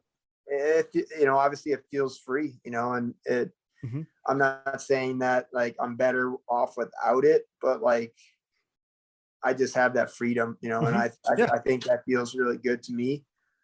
But, I'm a firm believer of, having the protection, like, and I'm wearing like a under chest bro and stuff like that. So like, I want to make sure that, I'm still protected. Mm-hmm. Yeah. I was more curious because I'm a guy that questions it from time to time. Like you've seen, I mean, damn near everybody get rid of them. So I've just been one of them guys that it's been in the back of my mind too. So I've wanted to ask you that for a long time. Chad, you're the best, dude. Congrats on an absolutely incredible season, your 8th title. Thanks so much for spending a little of your time with us. You're always such a gracious guest. We can't thank you enough, buddy. What are you going to do to celebrate this thing? Anything special? Well, honestly, we're having like a little gathering of like my group of friends that are back home and all my supporters. Okay. We're trying to put together like a little celebration next weekend here close to home, and just enjoy it with everybody that gives me so much and travels to these events. And even if they don't travel, they're always throwing me shout outs and stuff like that. And it just goes to say, like, all these people that support me, that listen to your show, that go to the races, that are at home. Like, it's so cool that, you have like a following, and even if you don't necessarily like me and you still follow ATV racing, that's awesome. And we got to keep growing the sport and have something for these young riders that are coming up to actually create a lifestyle kind of like I've been able to live. And it's a great thing because I really love what I get to do. And obviously, Cody, thank you for all that you do for our sport. And it's a fresh thing. It's great to have, and keep up the hard work, and obviously the people that are in your corner that help you, push you along as well. Yeah, I appreciate that, Chad. It meant the world to me. You thanked so many people, even post by post here. You're thanking, kind of one person after another. And the fact that in one of the comments you thanked us and thanked, the other media sources and the people that helped kind of try to grow this thing, that meant the world to me. You're such a great ambassador, and even thanking people that, like you said, may not necessarily always cheer for you. Like, I think that's awesome. You're such a great ambassador for the sport. I told Danica when she was on, I said, the sport is better because of you. You're leaving the sport in a better place than it was when you came in. And that's a huge feather in your cap. So we can't thank you enough.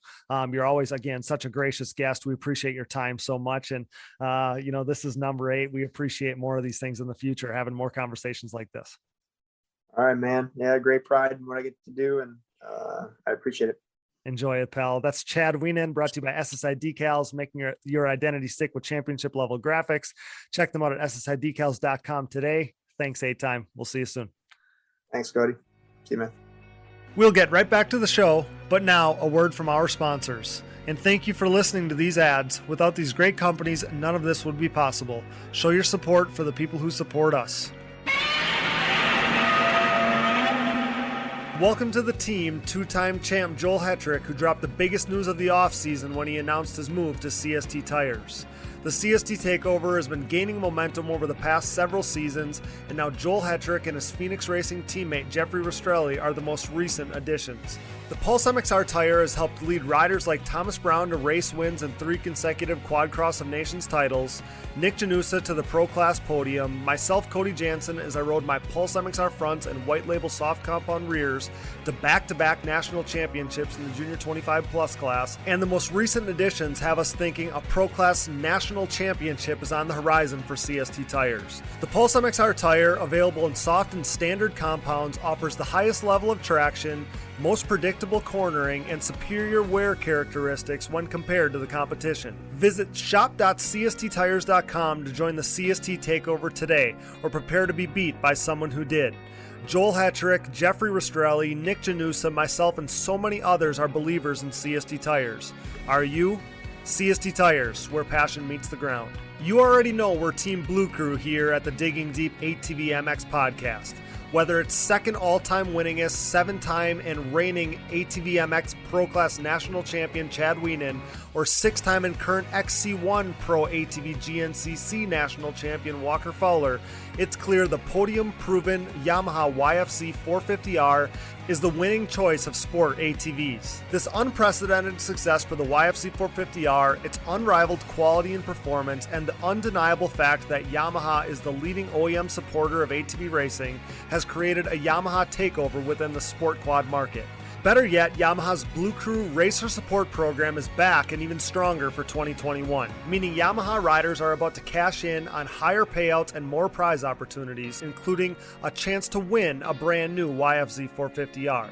For more info, head over to YamahaBlueCrew.com, follow them on social media at Yamaha Outdoors, and check out Yamaha's full proven off-road lineup at YamahaOutdoors.com today. For over 150 years, Valvoline has led the charge by being dedicated to constant improvement and innovation across all disciplines of racing. Valvoline has sponsored some of the greatest names in motorsports, and for the better part of a decade, I've been fortunate enough to be part of the historically great Team Valvoline. From my commuting vehicles to small engines, race quads, and everything in between, I trust nothing but Valvoline in all of my equipment. I've experienced increased function and durability as well as a longer life expectancy thanks to Valvoline's array of products and lubricants. Since 1866, Valvoline has been focused on bettering your experience, whether on road, on track, and everywhere in between. Upgrade to Valvoline today and check them out at valvoline.com. Ssi Decals is a name synonymous with ATV racing, synonymous with big-time success, and absolutely synonymous with the best-looking decals around. An offshoot of their parent company that was established in 1947, SSI first took shape from owner Ian Harris's passion for ATVs. With what started as just making numbers and decals for riders like Chad Wienen, the company quickly took off, and today you couldn't imagine ATV motocross without SSI decals. The graphics maker and designer now supports all the top teams in ATV motocross, as well as teams and riders racing GNCC, Work Series, Pro Motocross and Supercross, Canadian Pro Motocross, short course off-road trucks, UTVs, snowcross, and oh yeah, 6-time NHRA world champion Clay Milliken. No project is too big or too small for SSI decals, making your identity stick with championship level graphics. Head over to ssidecals.com today and then maybe call the doctor because things are about to get sick. The Digging Deep ATVMX podcast is brought to you in part by DID and their range of championship winning chains. Powered by technology, DID chains are designed to give you the greatest strength to weight ratio, making them the optimal chain for racing and giving you a championship level edge. DID has been driving championship-winning race programs since 1933, chosen by champions such as Chad Wienen, Joel Hetrick, and myself, Cody Jansen. Champion above the rest is DID's 520 ATV2 chain, with those same design principles and materials being used throughout their entire line of products, including their on-road category as well. Pick up a DID chain today at your local dealer or reputable online e-tailer. DID. What drives you? We are proud to be partnered with Numira Technologies. Since 2001, Numira has led the charge in the ATV and side-by-side market, covering more applications than anyone else in the industry. Numira's advanced piston technology uses a NASA-exclusive aluminum alloy that helps to reduce expansion rates, that allows for tighter tolerances and leads to higher overall engine performance for your machine. For more information about Numira's wide offerings of pistons, rings, gaskets, and industry-leading top-end repair kits, visit your local dealer or online at www.numira.com. Numira Technologies, pistons with an attitude.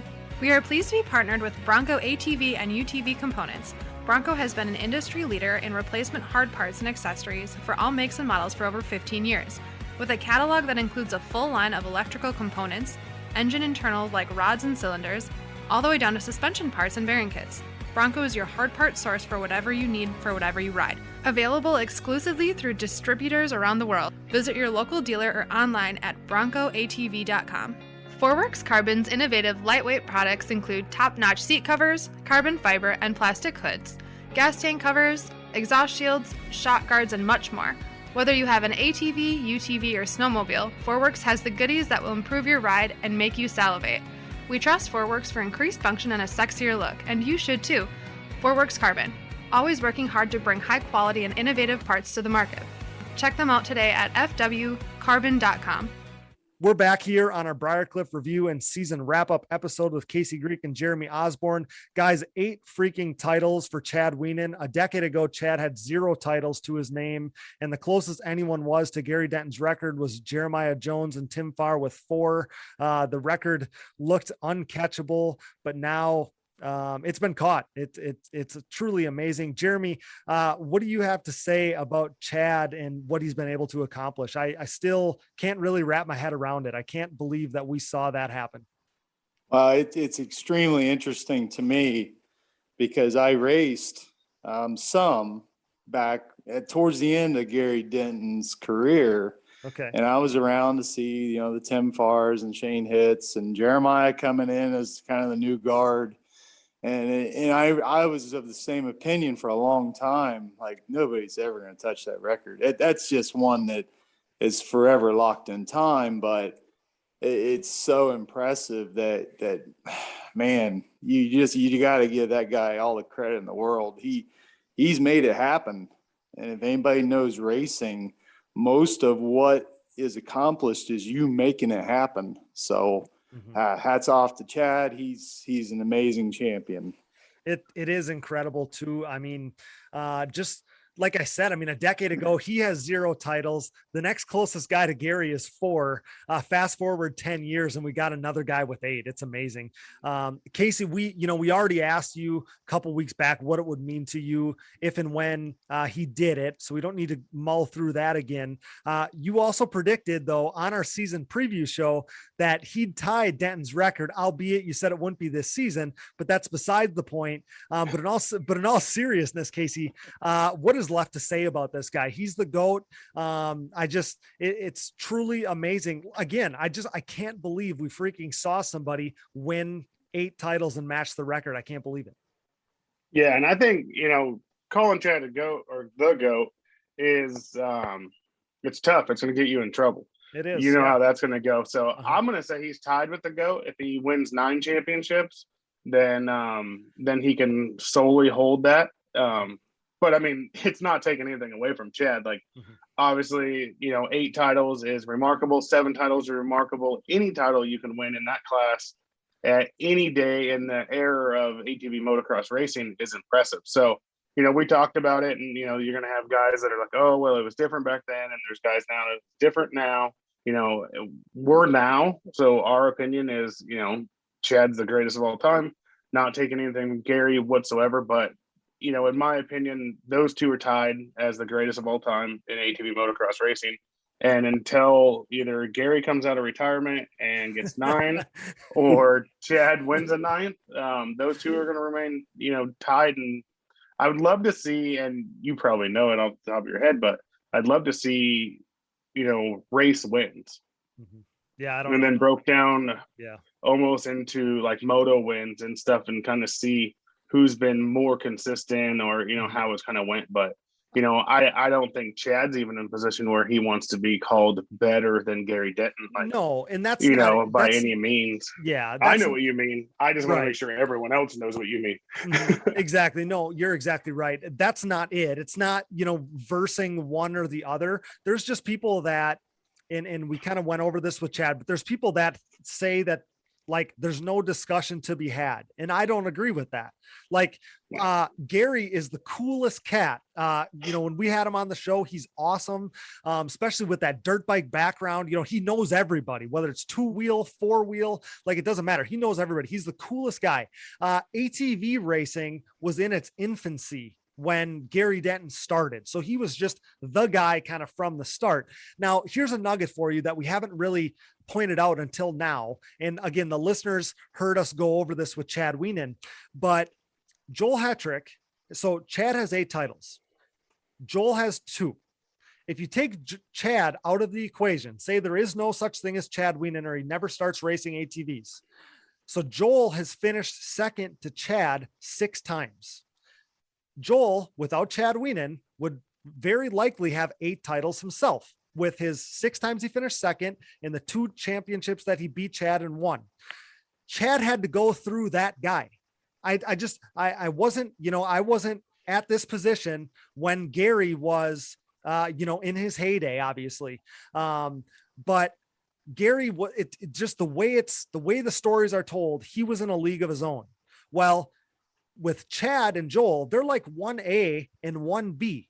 And Chad, for 6 of those titles, has had to beat Joel Hetrick. And I think, and again, I'm not trying to compare the two or whatever. I'm not trying to say one's the GOAT and one's not. But that is an argument in Chad's favor, that he had to go through and beat Joel for 6 of those titles. And if it wasn't for Chad Wienen, Joel Hetrick would be an 8-time champion himself. Yeah, definitely. And, even Joel, I mean, years before that, he raced against, or not against or whatever it was, but, he lost championships to John Natale, and Chad was the same way. Chad had to go through, Wimmer and Creamer and all those ones too. I mean, so yeah, exactly what you're saying. I mean, Joel, we've all talked about his consistency and in these different things, but his consistency has been great. Realistically, he's been second in every championship he hasn't won in the last 8-9 years. So yeah, Chad has to beat one of the fastest guys in the world on an ATV. And the one last thing I'll say about this, and then we'll move on, but Joel will go down as one of the straight up fastest ever. Like, he'll be remembered someday as like Jeremiah Jones, right? Like, Jeremiah goes down as one of the fastest guys ever, and Joel is going to be thought of the same way. Jeremy, I'll let you weigh in one last time. Yeah, I look at this whole thing, and I think the whole TT thing, and I've raced a couple TT races. It just changes everything. You're comparing apples and oranges. Right. Yep. You look at Doug Gus. If there was no TT racing, we might be talking about Doug Gus as the Gary Denton. And you're right, because he told us, Jeremy, he said, man, I hated TT racing. Right. I mean, so in my mind, you have a GOAT of the GNC, which is TT and motocross era, and that's Gary Denton, hands down. Yep. And then you got a GOAT of just motocross only. And so far, that looks to be Chad Wienen. Yeah. So, and I'm glad that you touched on that, because that's most people's argument, right? That's the end all, that Gary Denton is the GOAT, is that he needed to do TT in motocross. And I always hope, I came from TT racing. That's what I grew up doing. So, like, I get that. And I wonder if some people think I'm naive to the fact that TT is gnarly in itself. I did that for years and years and years, and I totally get that. I'm just saying that that's a factor that is an argument for Gary Denton, obviously. And then all the guys that Chad had to race, the fact that he was pro 6 or 7 years before he won his first title. Most guys never even hang around that long to, take that step that late into his career. So that's why Chad Wienen is a unicorn. And then the fact that Chad, week in and week out, championship and championship out, year in and year out, had to race and overcome Joel Hetrick. That would be like having two Gary Dentons have to race against each other. And I just think that's an argument for Chad. Oh, for sure. He's definitely had some stiff competition. I think Gary, he had Doug Gust, and there were a few others. I mean, Doug was definitely the tougher of the group that he had to face every year. I'm not sure how many times Doug took second to Gary. It seemed like quite a few, but my memory doesn't go back that far. Yeah, exactly. Unbelievable stuff by Chad Wienen. Absolutely remarkable, really. So Joel Hetrick, he finishes the season with another overall win, the 6th of his year here. He was fast qualifier 8 times. He grabbed a ridiculous 19 hole shots. Casey, we know how competitive Joel is. We know he wants to win, but with switching to a new machine, moving his family cross country mid-season, which we've covered here on the show already, there are surely some positives to be taken away from 2022 for Joel Hetrick and the Phoenix team. Yeah, for sure. And I think right now it probably hurts more than anything, not winning the championship. But at the same time, if you really sit back and look at how the season went, how the season started, how the season could have started, like so many different things, but just the sheer raw speed that Joel had, week in and week out against, Chad Wienen, I mean, it's impressive. And Joel should hang his hat at the end of the season very high. And I know how he is. I know how that entire team is. They're not happy unless they're winning. And Joel's not happy right now. That entire team's not happy right now. Me and Jay, as, being part of, their program, we're not happy about second place by any means. But switching machines is a big deal. The machine was the right switch. Everything's good there. The bike is good. They're happy with it, but it's going to take a little bit of adjusting of time, and that's perfectly fine.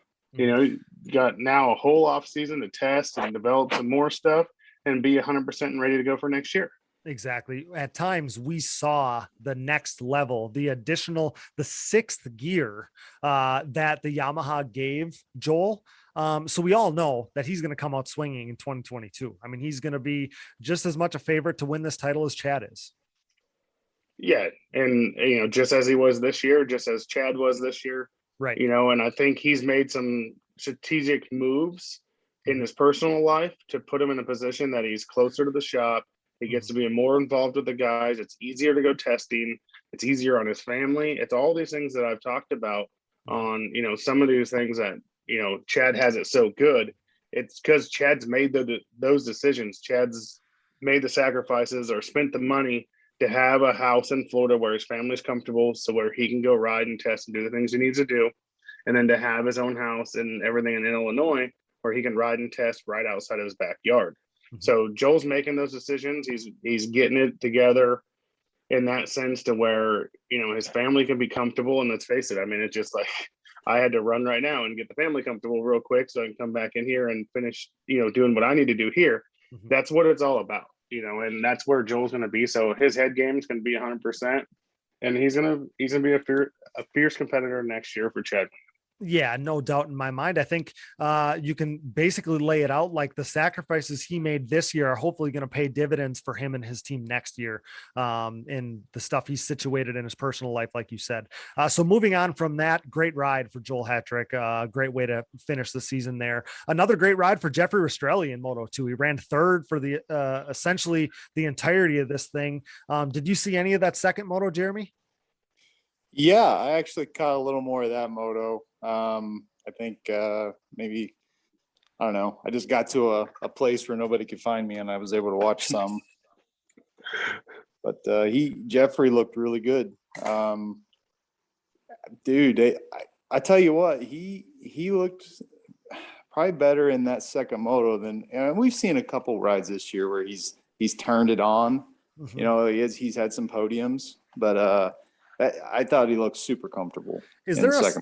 Is there a sense of pride, Jeremy, being that you're an ATV guy, seeing the gnarliest, fastest ATV motocross racers in the world? Is there a pride that comes with that when you see them riding your track?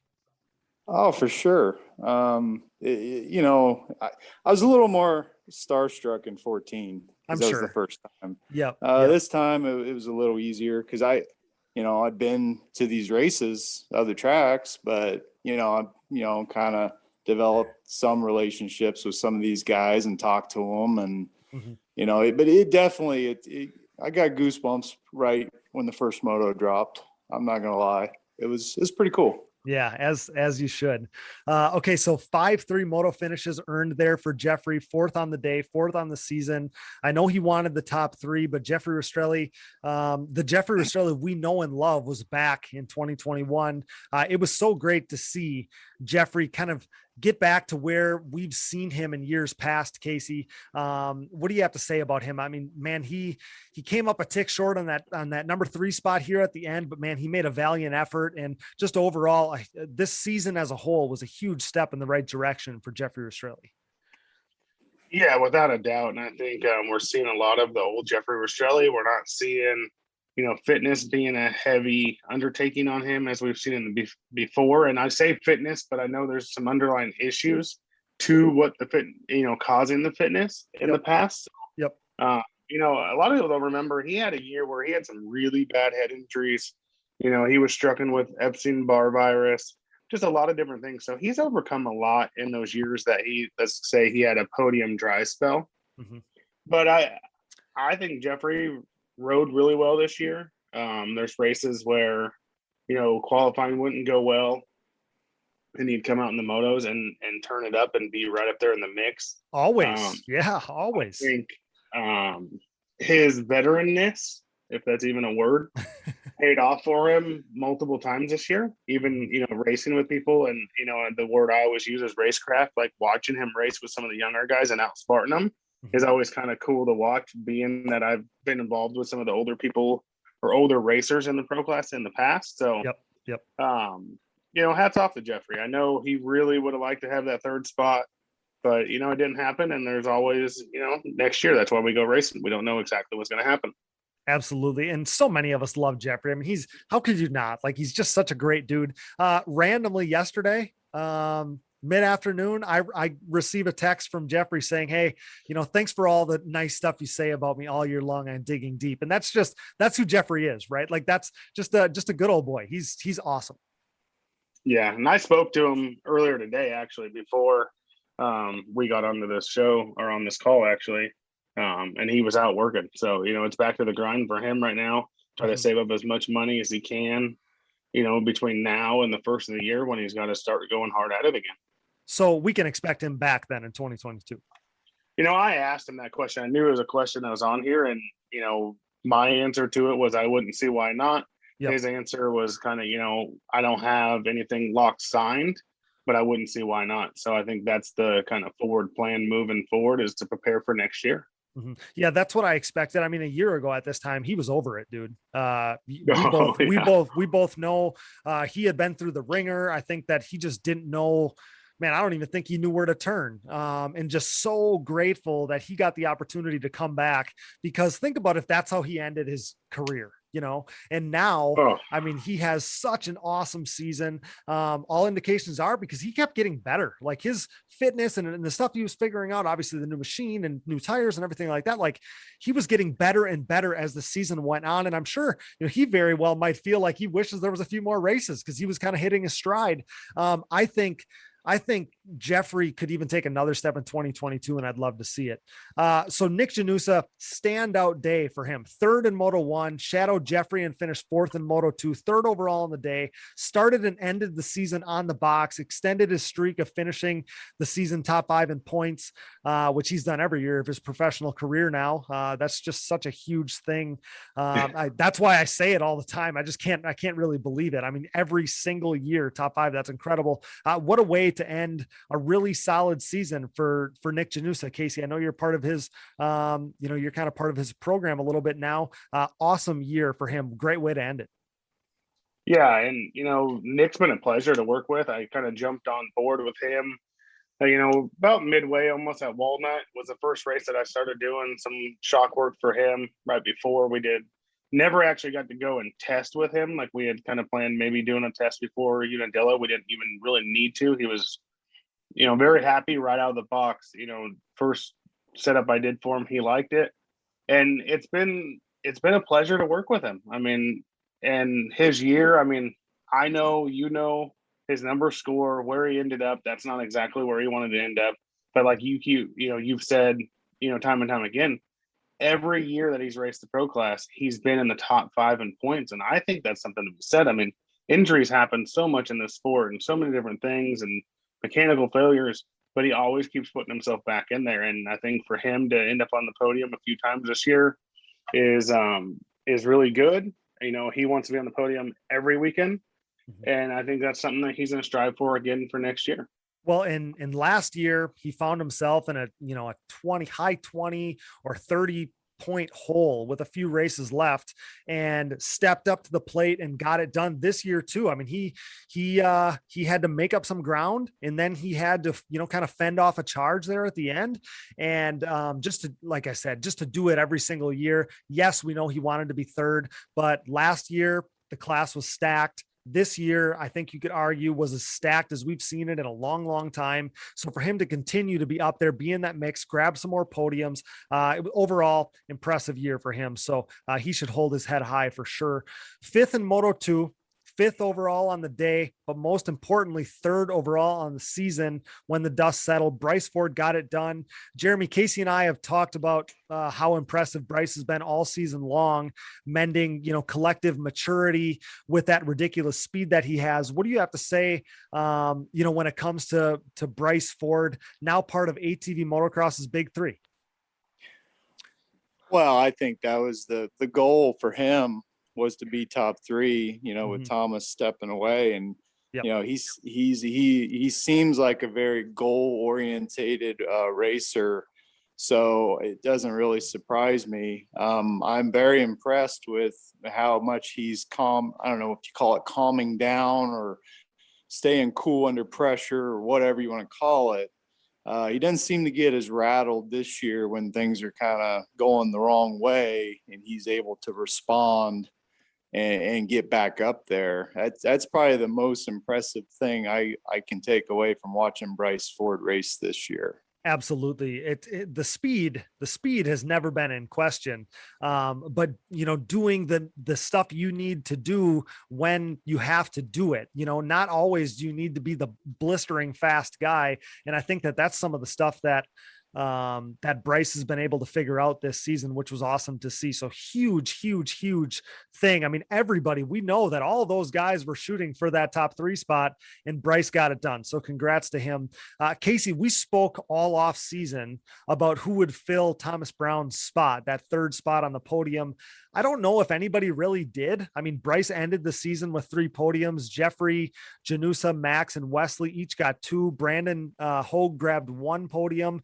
So, not necessarily, it's not like one guy just grabbed that, 3rd spot and was the guy all season long. But either way, Bryce bested that bunch, a bunch that was as stacked as we've probably ever seen. And that's impressive in itself, overcoming that pack of guys that were, getting podiums, and kind of that muddle that was tier 2 and Digging Deep ATVMX Fantasy. That's super impressive that Bryce was the guy to get it done. Again, I don't know if somebody filled Thomas's spot, but Bryce was the guy that was, on top of that heap when the dust settled. Yeah, and I think for Bryce, it come down to consistency, and I pissed him off a couple shows back. I mean, I told him I bet on Max Lindquist for the future or whatever, and he didn't let me live that down. I mean, even this weekend, he just kind of gave me that look, and like kind of did the eye pointing thing. So that's perfectly fine for me. If I'm the guy that is going to piss you off, I guess it's better me than someone else. But no, I think Bryce had a couple of changes in his program this year, and looking at the results, he only had one, let's say, bad finish, and it's a 9th. And I don't want to say that's a bad finish, but for someone like Bryce Ford, that's a bad finish. And you look at Joel, obviously a 15th, and then his worst finish after that is 5th. And you can go down the list, and for like Rastrelli, his worst finish of the year also is a 9th. So these guys come down to such a tight battle in points, and it just comes down to consistency. And, Bryce 5th, last 3 rounds. Jeffrey 9th, 6th, 4th. That's not going to do it. And that's exactly what happened. And, he's got that 7th at Daytona. Jeffrey's nemesis, I feel like in the series, has definitely been Daytona over the years. It's either he's on the podium or he's out of the top 5 almost. So that's kind of one of the situations that's hurt him.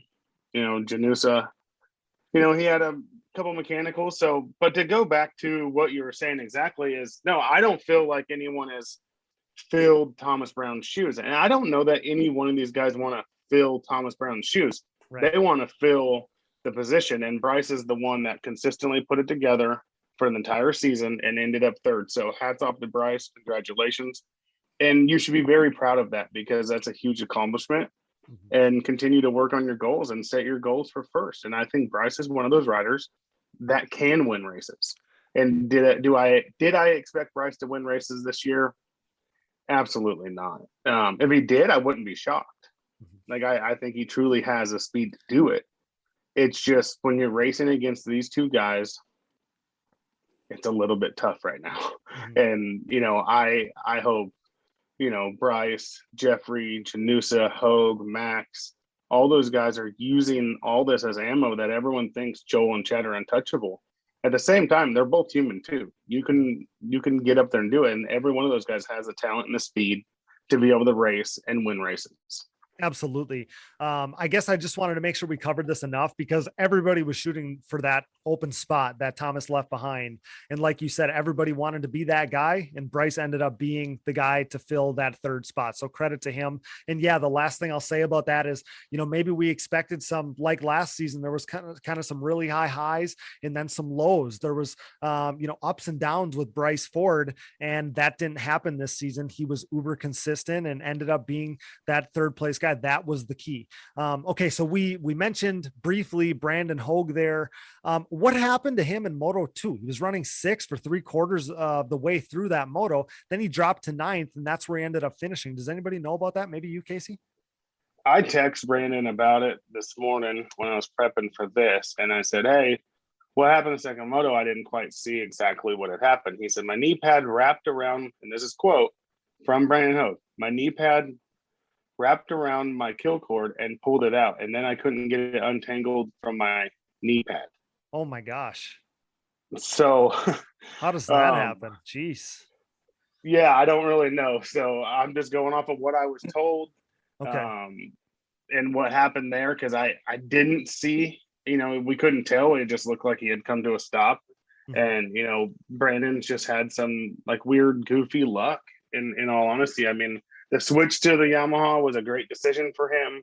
He's gelling with the bike, off track training, obviously. He's killing it. He's still mad at me because I said he was overtrained. I'm not going to retract my statement. I mean, I love Brandon to death, and there's no one out there that has his back as much as I do. I mean, there's other people that do, but I mean, I stand right there with Brandon, and when he fails, I fail, and when he wins, I win.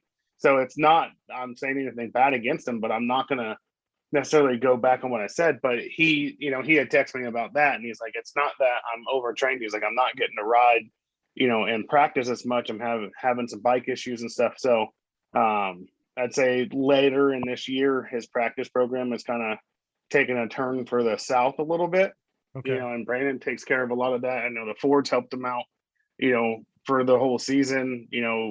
Hats off to them for stepping in and helping someone that's, not one of their kids, which they've done for years. So that's an awesome thing. But everyone's stuff gets wore out later in the year and things like that. So I think some of the inconsistencies we've seen in Brandon later in the year, maybe it's not that he's completely overtrained. Like I made a pretty bold statement there in that sense, but maybe just not getting to be on the bike as much as he would like to be on the bike.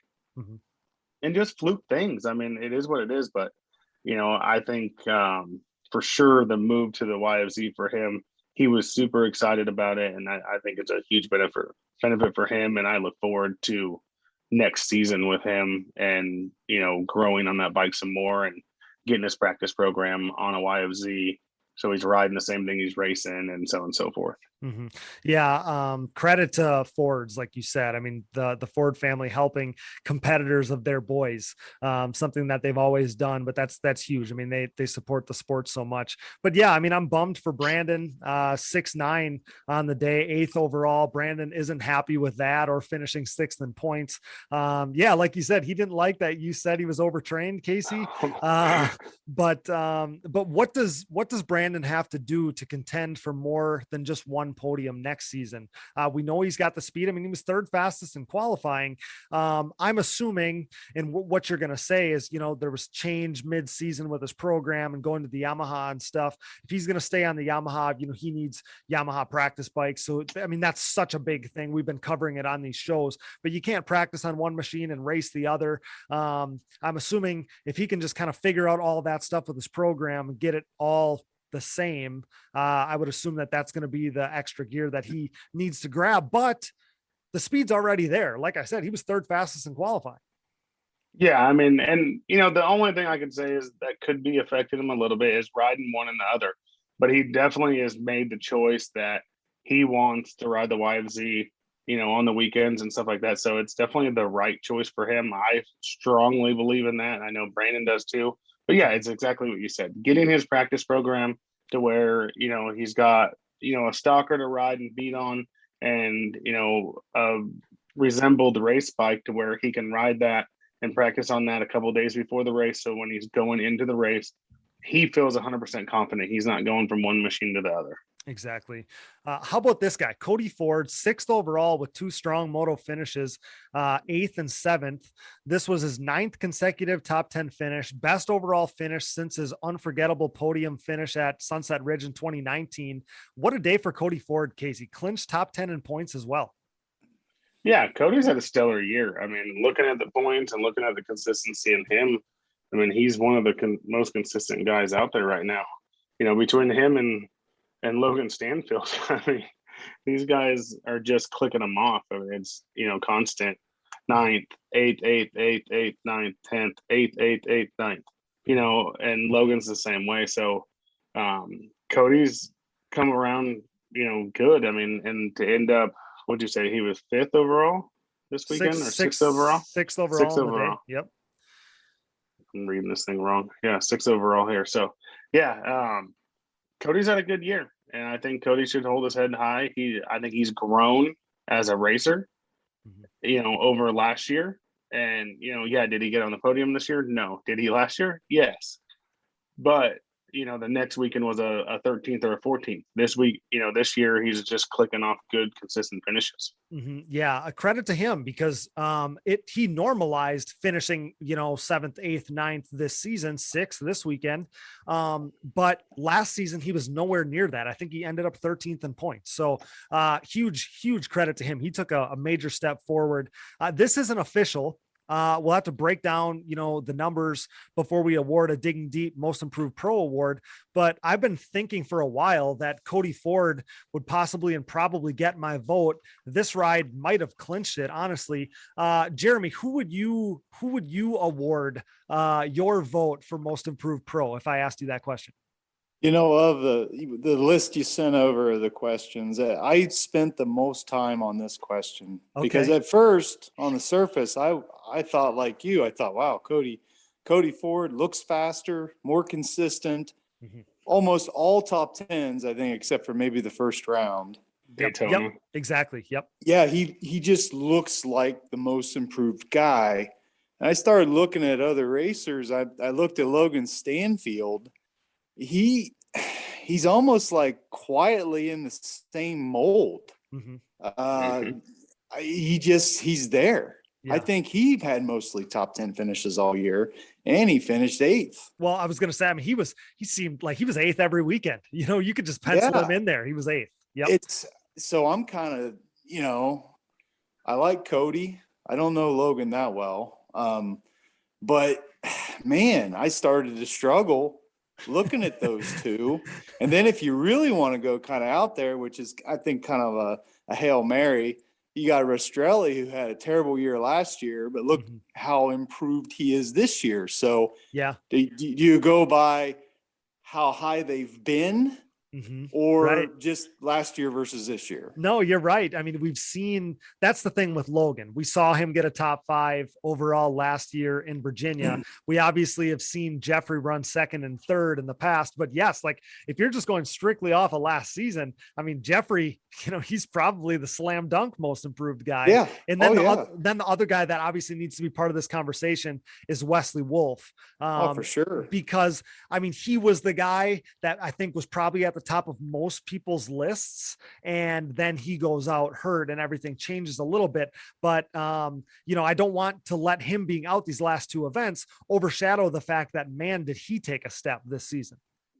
Yeah, I don't know who is going to be the official most improved. I wish you luck with that decision. But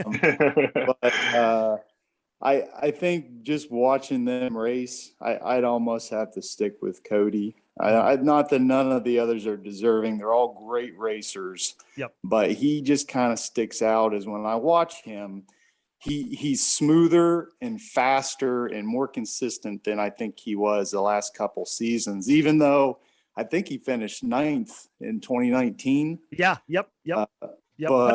But that class wasn't comparable to this one. Right. I don't think. Right.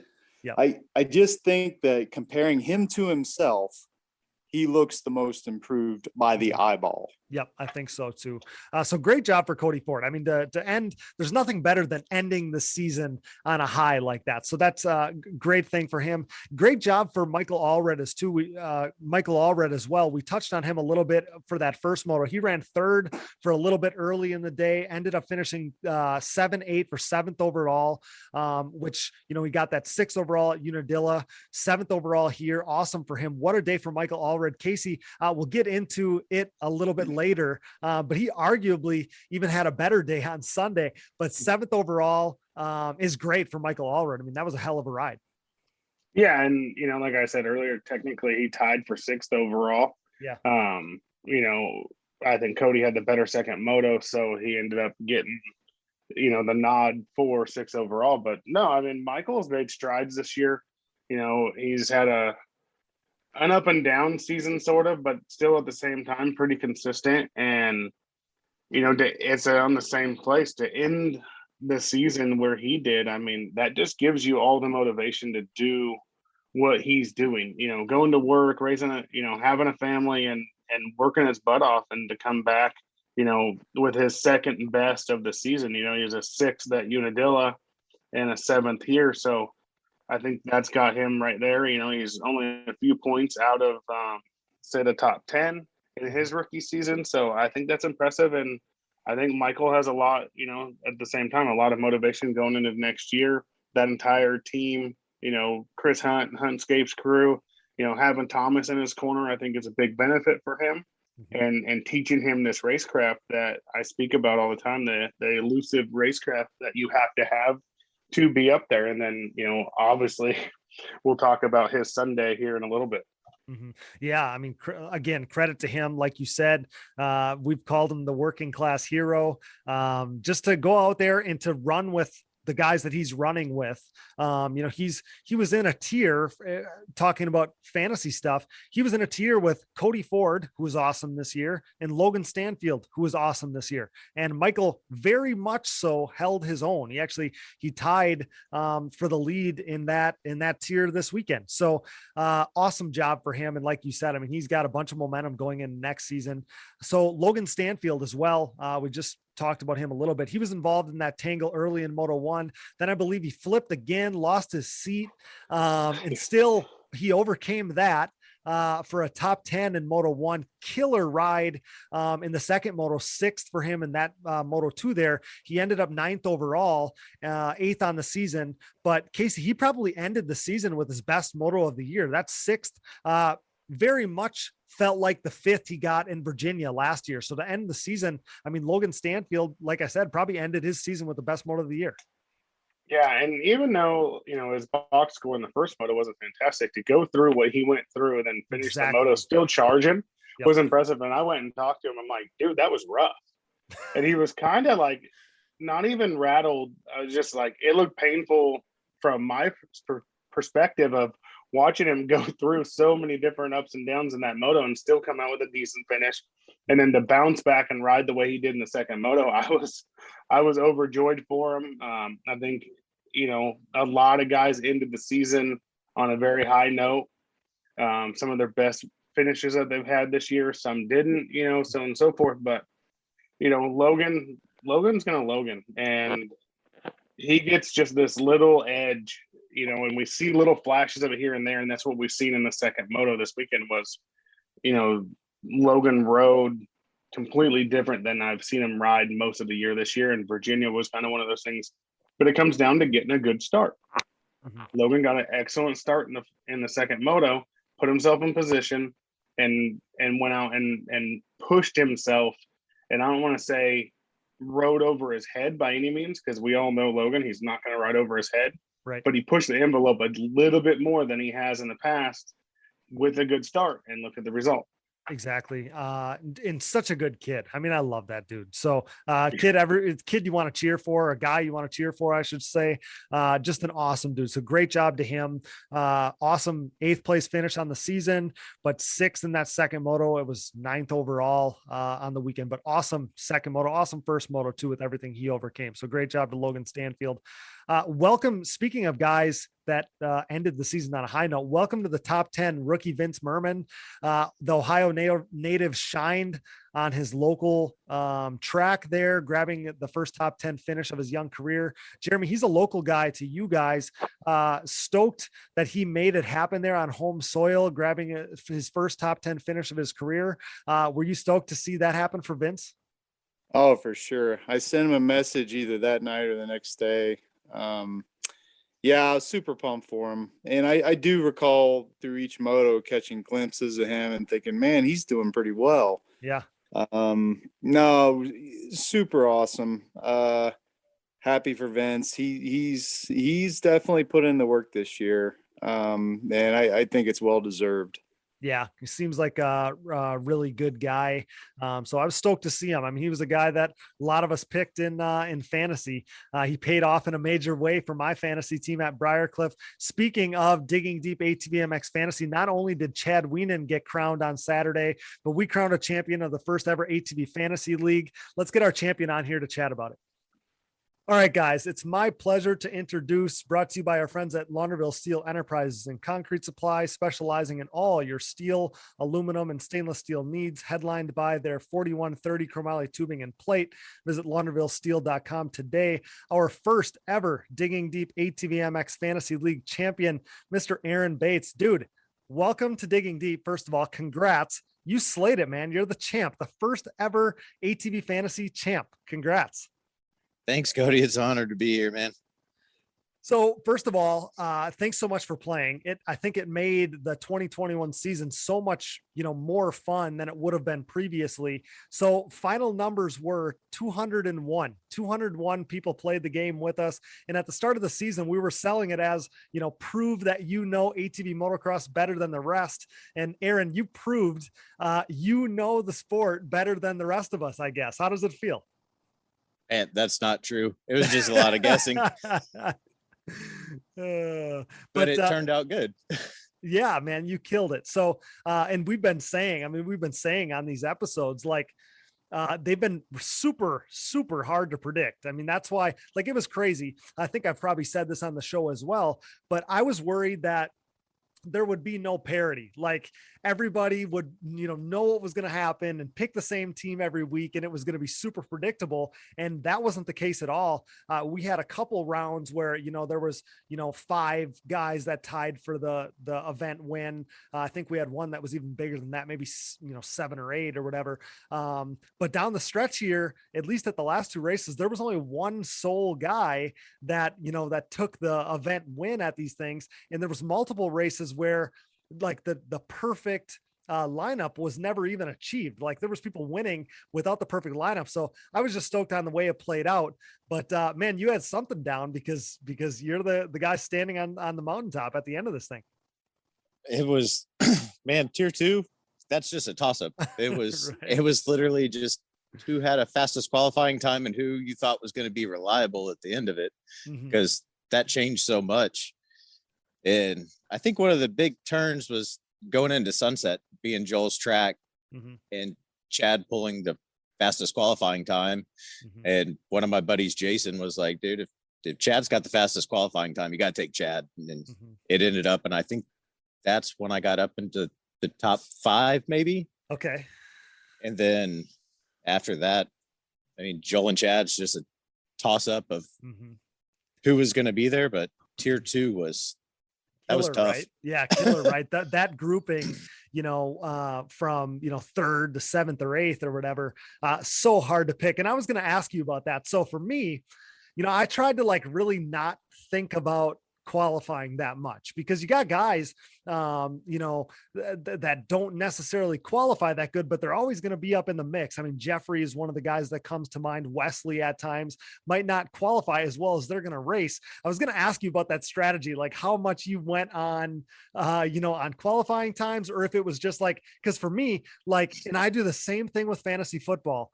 My kind of my gut reaction from the very beginning going into the race is what I pretty much stick with. And I don't let qualifying change kind of my train of thought there.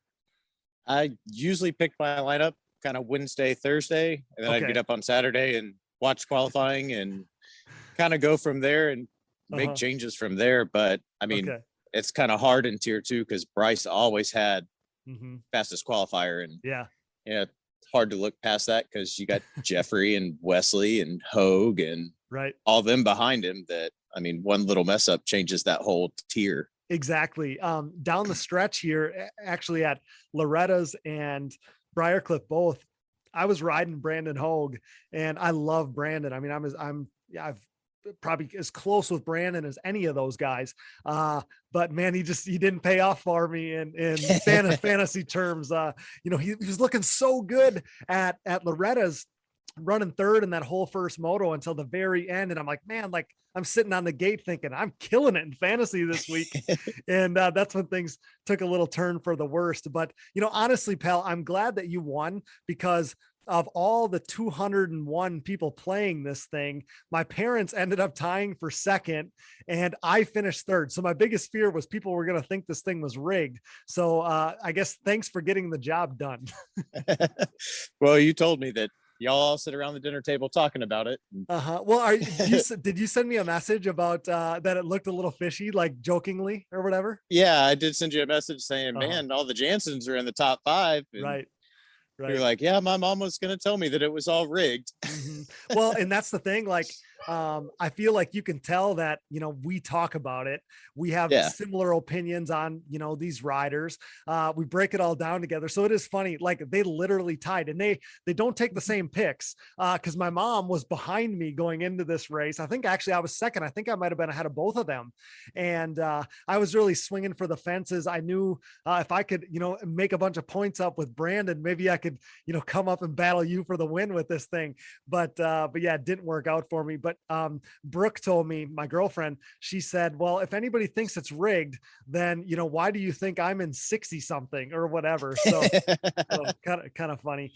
So how we're going to do this as far as prizes go. So I'm going to get all the prizes together, and then starting with you, since you're at the top of the list being the champ, we're going to go down that list and basically let you pick from the prizes available, letting the other listeners, the other players, kind of filling them in on all of this. So we're at least going to award the top 10. I'm thinking it should be surely more than that. Obviously excluding my family. Of course, we're not going to take any of the prizes away from you guys. And then we're going to do some random selection for prizes as well. So you don't even, have to be good at the game. We'll kind of go down the list, or we'll use like a randomizer, come up with a number, and I'll look at that spot and we'll start awarding people that way as well. I just want to make sure we sprinkle some stuff in there for people that necessarily weren't at the top of the list, but that's no concern to you. You're number one, and you're a racer as well, Aaron. So maybe a new set of CST Pulse MXR tires, a fresh DP brake kit, a DID ATV 2 chain. I mean, maybe some Valvoline 10W40 ATV oil. I mean, all kinds of cool stuff to choose from. Hopefully signed. The plan is for signed prizes from some of the riders as well. So that's going to be really exciting, but should be a lot of cool stuff to choose from. Nice. So Aaron, so by looking at the results, your key to this thing was consistency. You only won one event, I think, from what I can recall. You only scored top 10 finishes 3 times, but it seemed like consistency was what got you there, and you ended with a 16-point gap over the field, which in the game is actually kind of a lot. So consistency was key for you. Yeah, and the 2 big tiers was 3 and 4. Like Cody and Logan were, I mean, most of the time they either split points or, I mean, it was a toss up between them. And then tier 4 was either Caesar or Poland. Yep. VTech was in there. VTech. Yep. And so it was kind of a toss up just picking between 2 riders. And I mean, same thing with tier 1, Joel or Chad, but I mean, tier 2 was killer. Exactly. And it seemed like, and you kind of hinted at this when you referenced Sunset Ridge, but from mid-season on, you really hit your stride. So at what point did you think, man, I could really win this thing? Every weekend I just kind of made my picks and it was guesses, but the last 2 rounds, it was like, man, I can't mess this up, but I'm at the top. Man, you're taking shots at my ego, saying that you won this thing by guessing. I mean, come on. But so was there any, like, I mean, nervous isn't the right word, but was there any nerves at the end of this thing? Like, man, I can't come this close and not get the job done. Yeah. And my picks at Loretta's were not good. I don't think I had a top pick out of all 4 tiers. Okay. And then the last one, I was just hoping to hang on, and Like I texted you when we were waiting for the points to come out, and I was like, man, the suspense is killing me. Right. Yeah, it was for me too. It was for me too. So, and I don't know if it was because they didn't have that great a service there or whatever.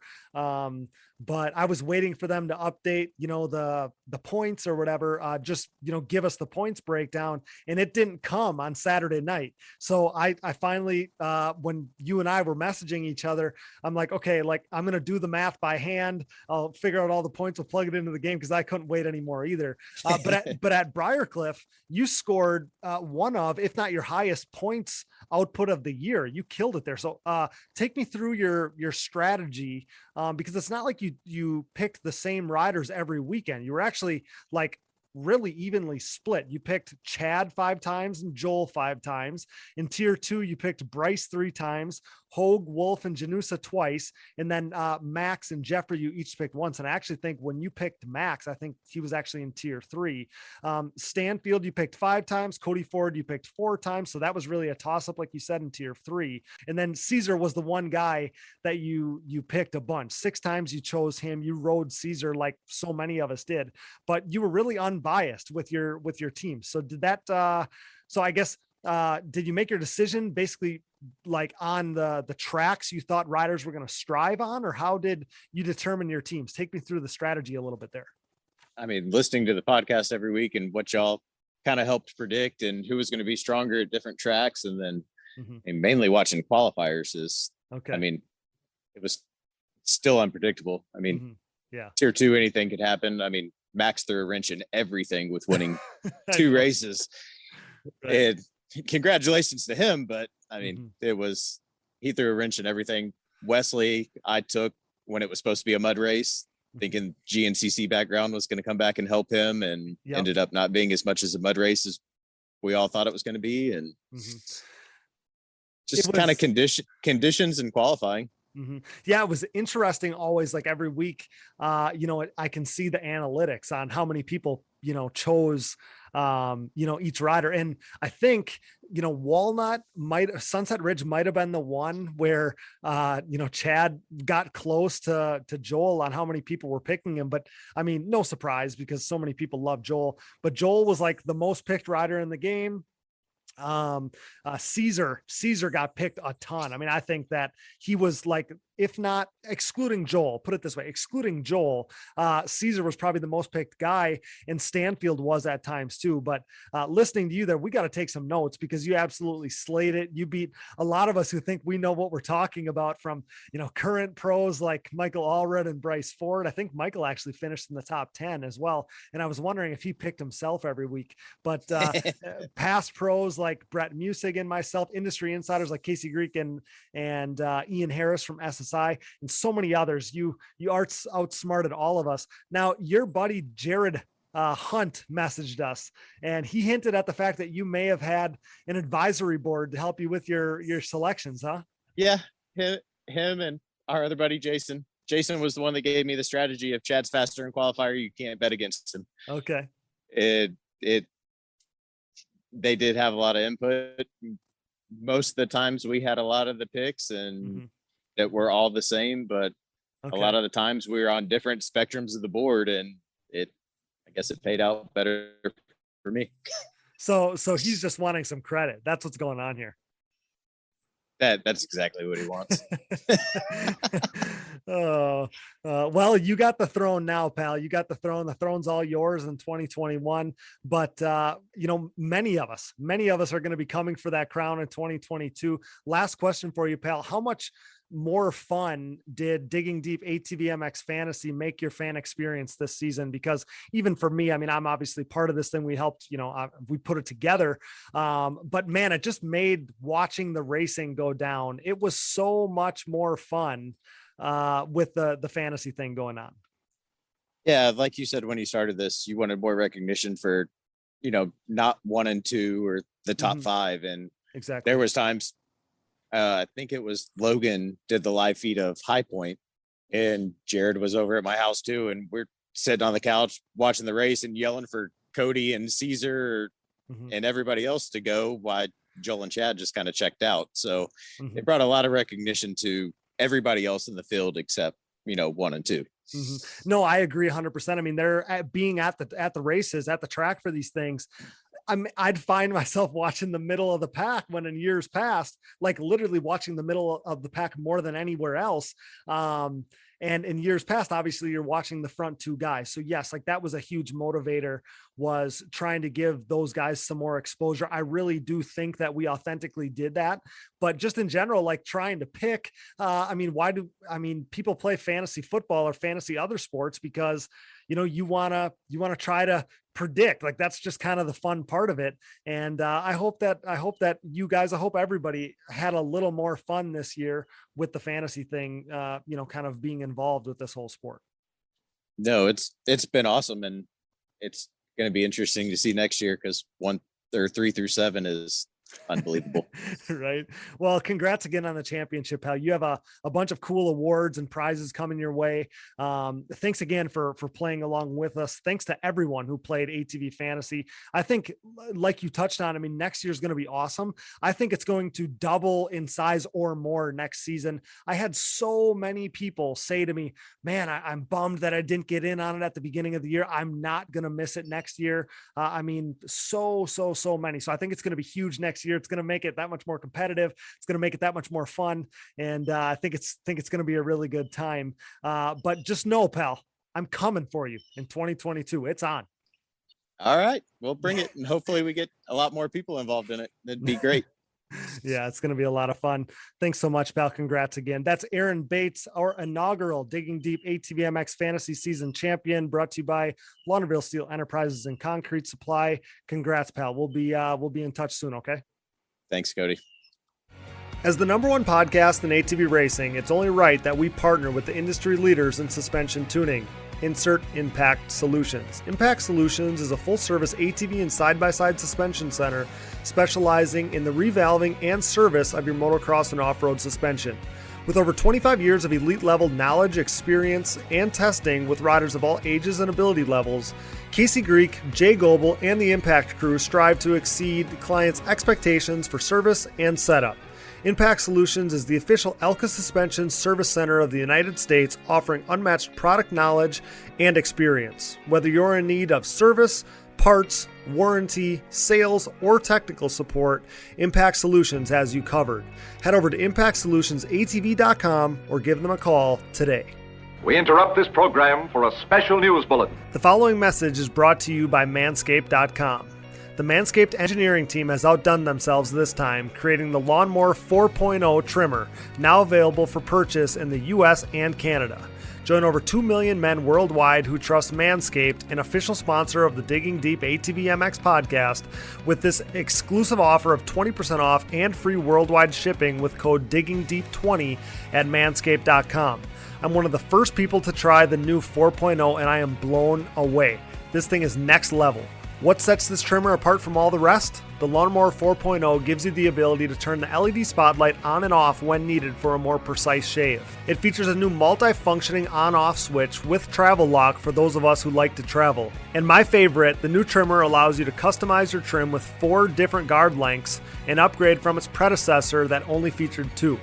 If you're listening, you know that good tools are a must, so wait no more to get the best tools for the job.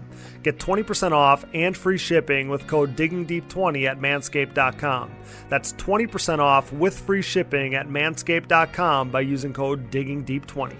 The Digging Deep ATVMX podcast is also sponsored by DP Brakes, a longtime supporter of ATV racing and the world leader in sintered brake technology. DP has been dominating the ATV world for decades, supporting the best four-wheeled racers on the planet.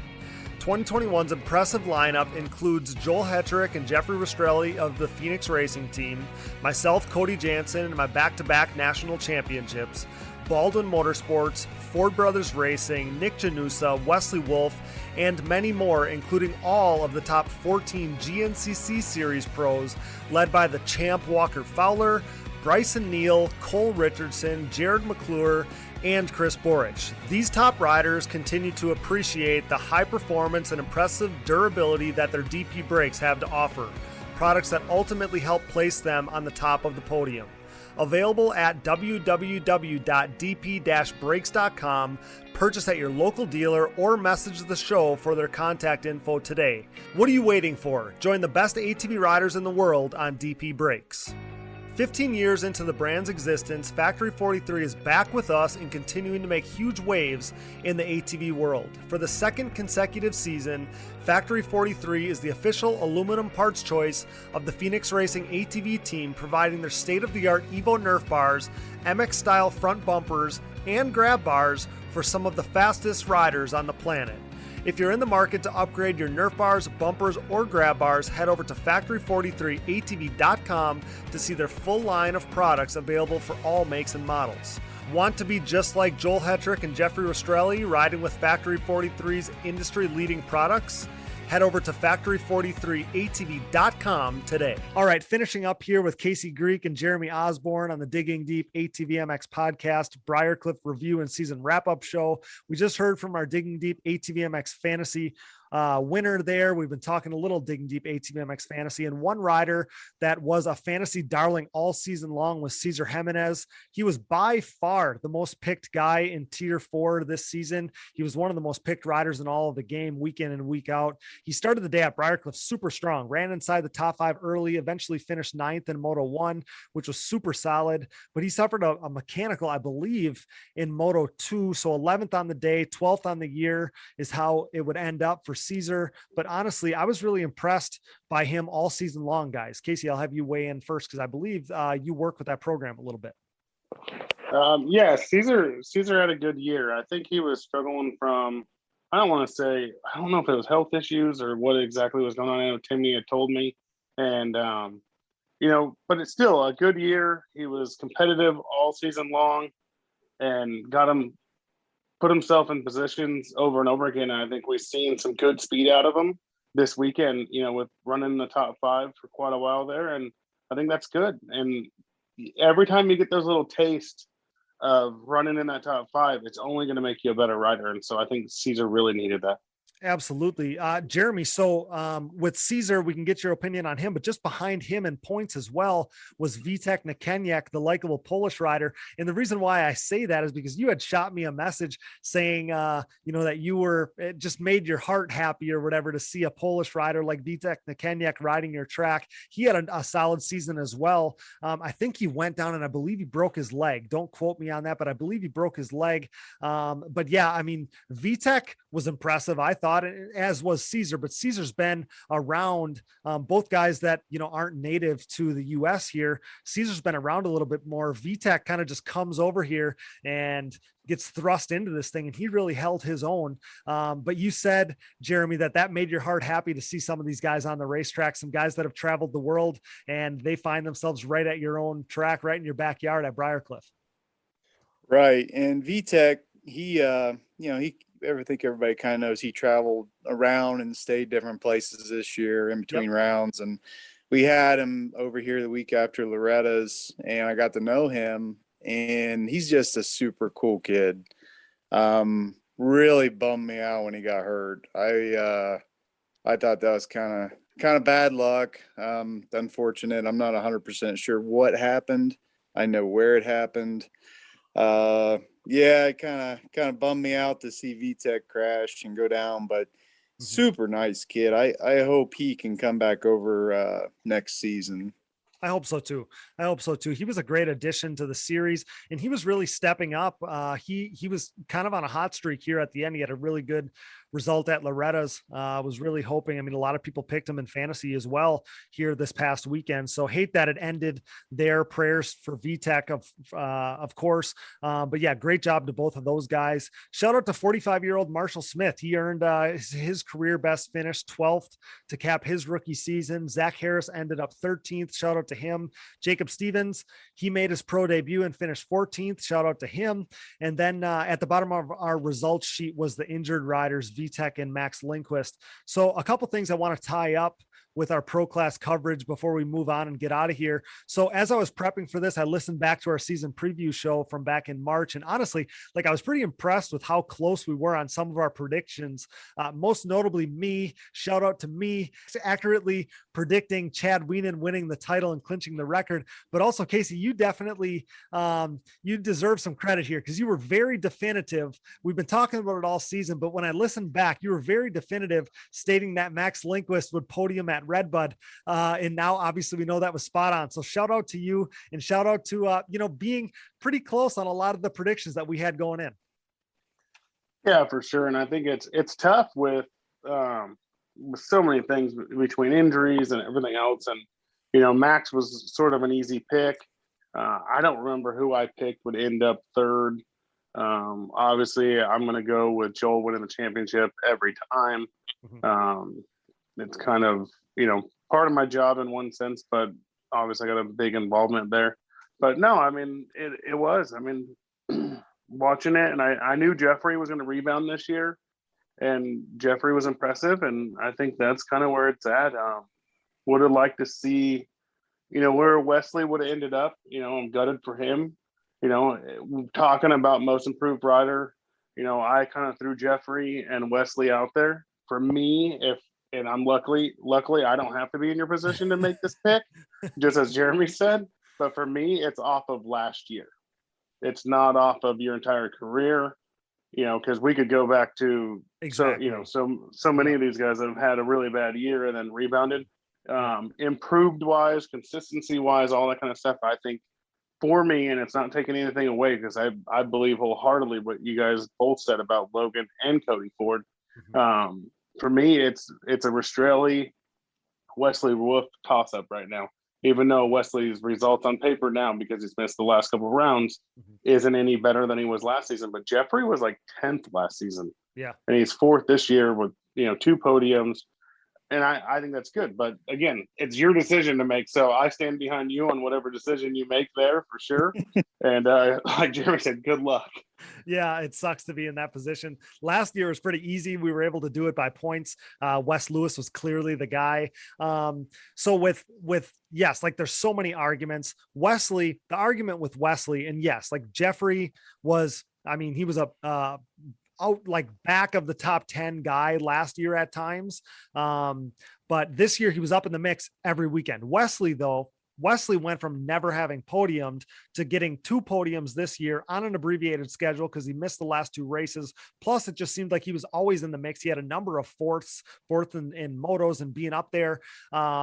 So yes, like Wesley, for me, Wesley is there's a serious argument to be made there. It's more like, I guess I was more thinking of it as last year to this year type of thing. And that's why I think of Cody Ford, because he just was nowhere near like this year where he was last year. He's so much farther forward, but yeah, a lot of arguments to be had there.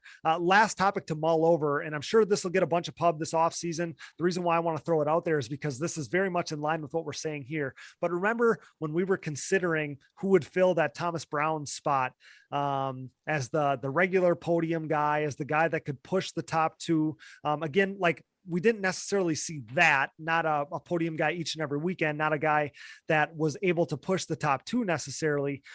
But if we were predicting that somebody could take that spot in 2022, what if the guy is Max Lindquist? He'll be 18 years old next time we see him. He'll have, grown some, matured some.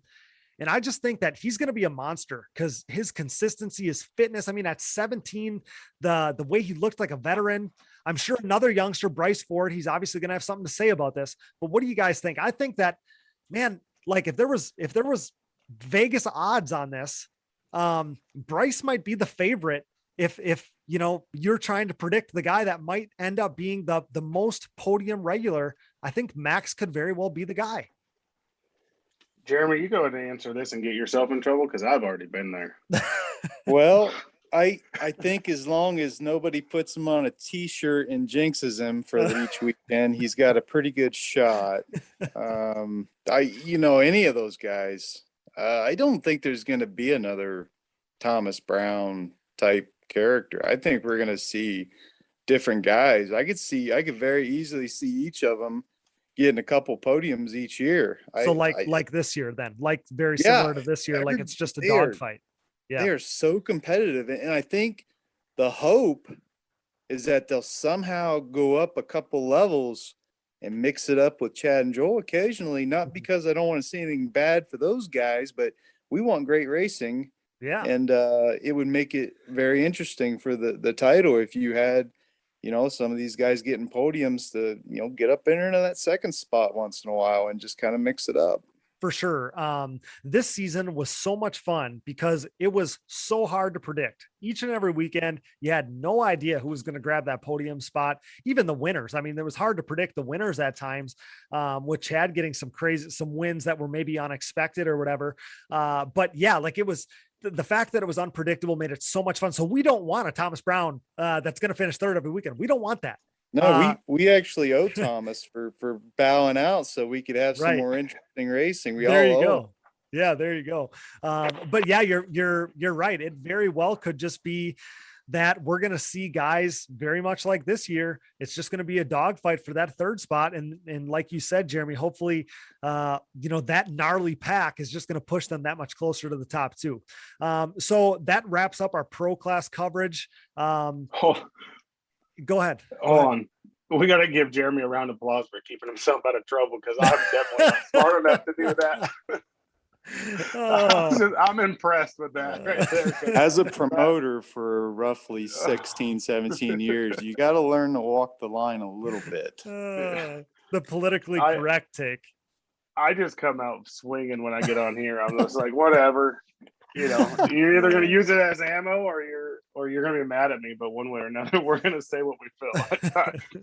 But no, I do believe, and I'm with you. I just looking through, I have the entire spreadsheet of the results pulled up, and just watching the different places that you see thirds and seconds and stuff all over the chart is exactly what Jeremy just said. And I think that's great. And I think we can all agree on that. I think as fans of the sport, we can agree on that.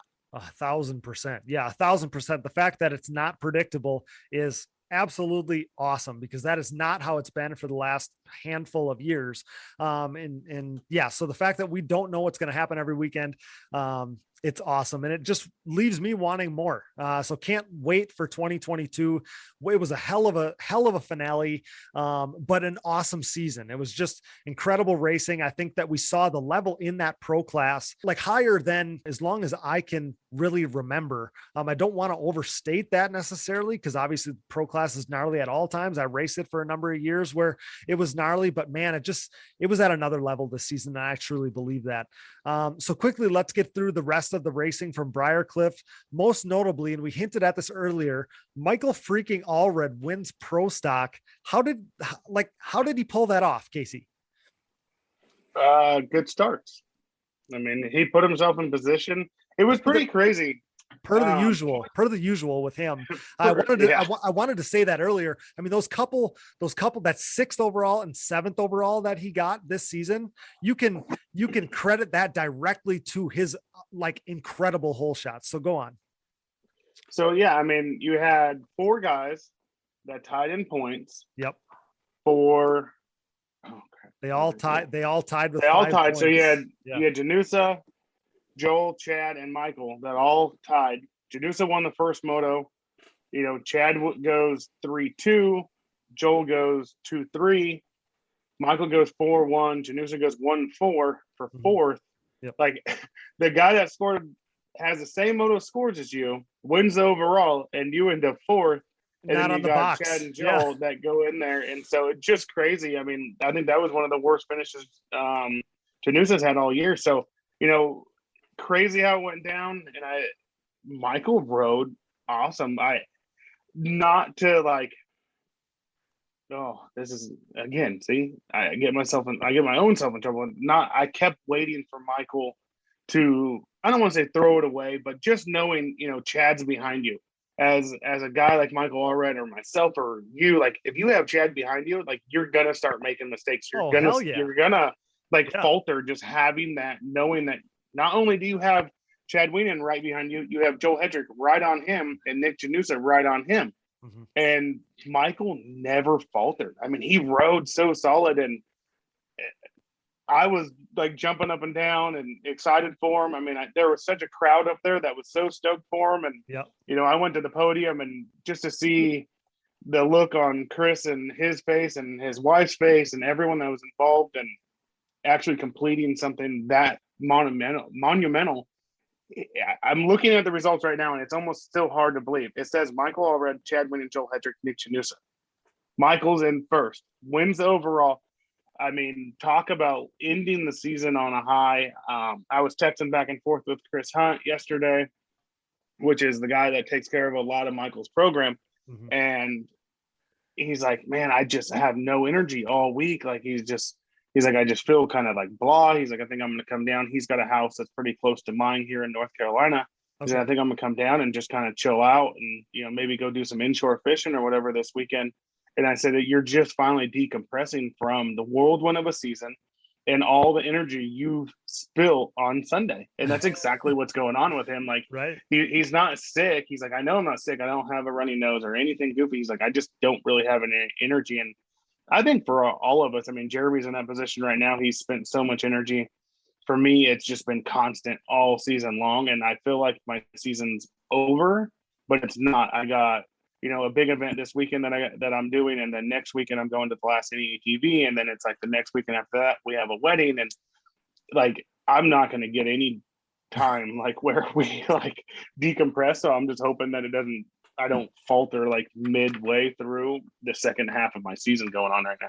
Right. Yeah. So incredible way, but yeah, I mean, there's definitely some decel or whatever after such a natural high like that. And the pictures that I saw were amazing, just of Chris Hunt and just the bliss on his face. I mean, it was just awesome. So credit to Michael Allred. That was amazing. So he leads that second moto wire to wire, takes the overall win with 4-1 scores. What a freaking performance. Chad Wienen goes 3-2 for second, and I believe wins the championship, Casey, right? Yeah, he won the championship. And so I think it come down to just a couple points between those two, and you know, some differences there. I don't know exactly how the rule read and you know exactly what had happened. I know Joel had felt that, or they had done the math, if he could finish after like the third or fourth round, if he finished second the rest of the year with the way the drops came out and so on and so forth, that he would win the championship. So I think there was a little confusion on the podium about who won the championship, but they got it sorted out. You know, hats off to Chad. I mean, an awesome year, win 2 championships. You know, Joel, you can't take anything from that. I mean, he finished second in both championships, was in the title fight the entire way through. You know, I think we ended up with a 16-point gap in the pro class and a 3 or 4 or 6-point gap in the pro stock class. So nothing that can be taken away from that. Yeah, for sure. So yeah, Chad's won every pro stock championship to date. Joel Hetrick went 2-3 for third.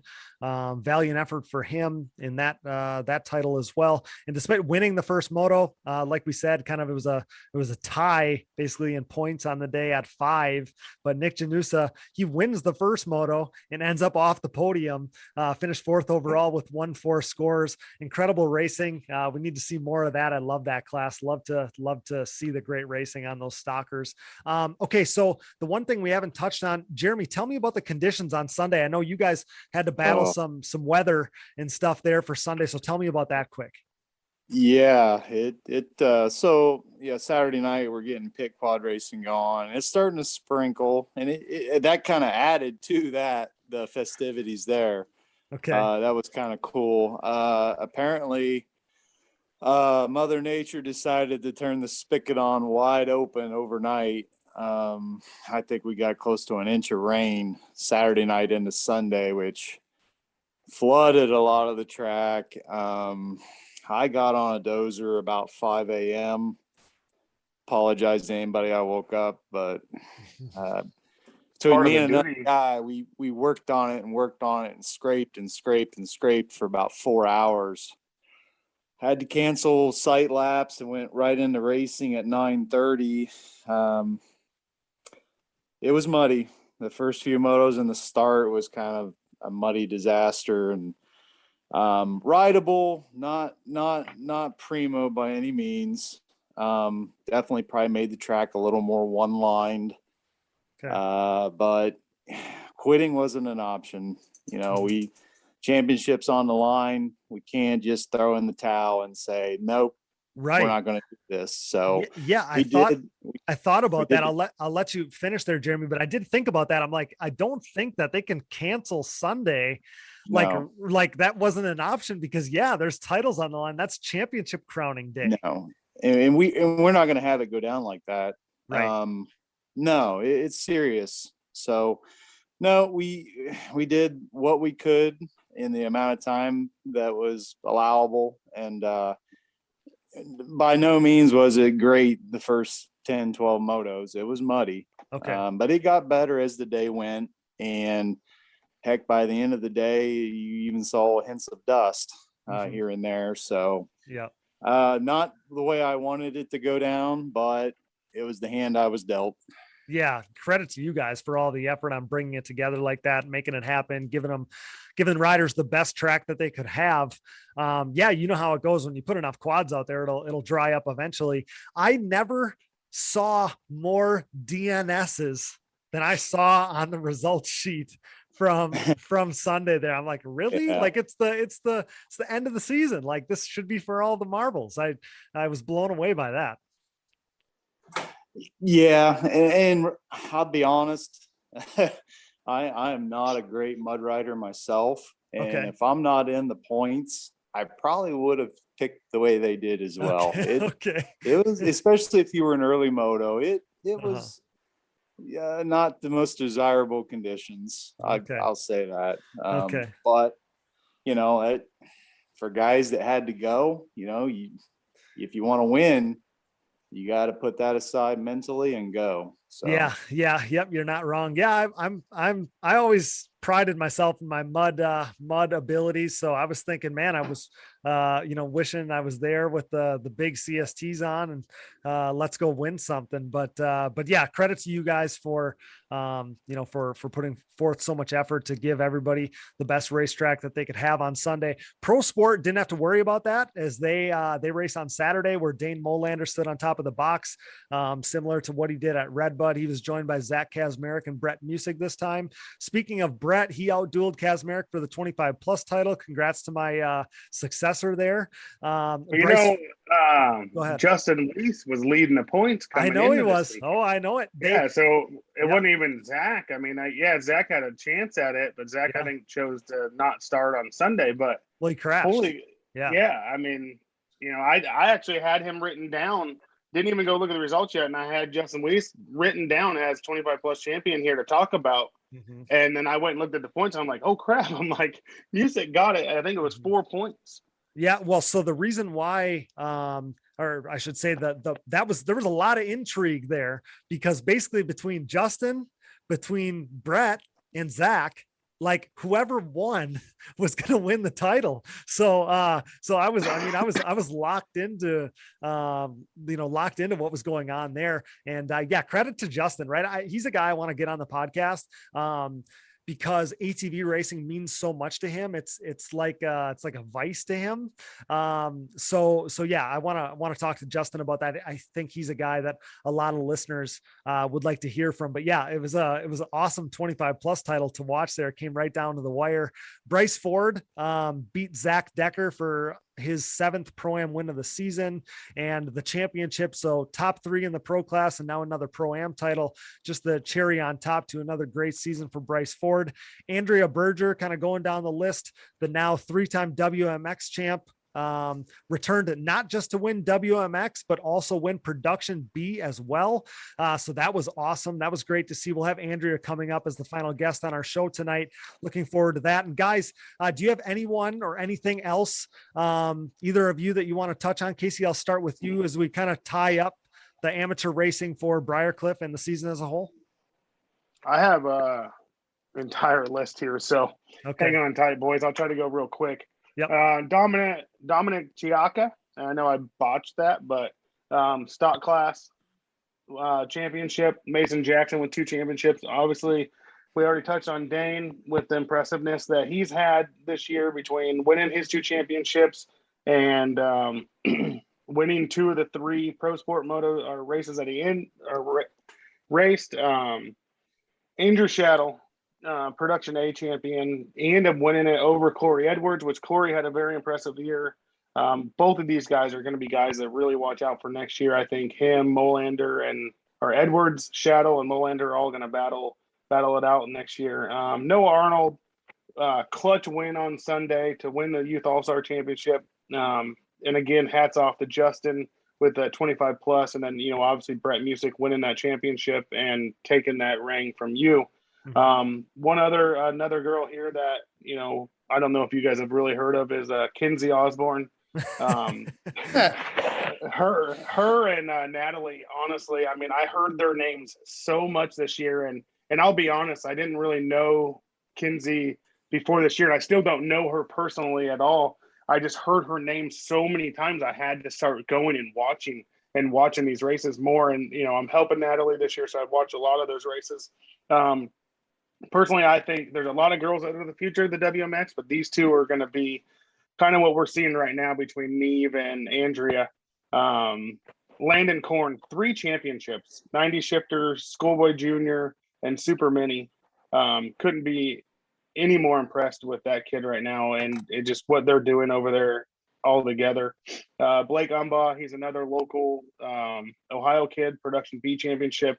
Honestly, I think this is the biggest monument of his life. Like, he was so overjoyed, and I think that's just one of the coolest things to see. And I know I could have wrote down a list for so many guys.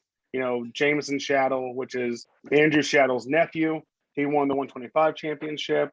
And then, just that's kind of like the main focus of what I went through and just looked through results and kind of jotted down some names of people that stood out to me all year long. And so I want to give all those guys, and, even some of the people I know that are going to be mad that I forgot, what a great year 2021 was. Jeremy, the track, for Sunday, the amount of work, I know what you guys had to do. I've built tracks before. I worked at a motocross track for years. And so I know what it takes, and similar dirt that what you guys are dealing with. And I know how the rain really, really hurts your day there. And I think that the track really came around good for the amount of rain that we had.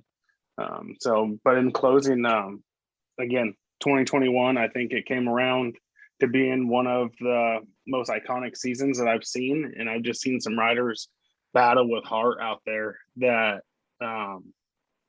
you start to lose touch with it. And I really tried to find my roots this year.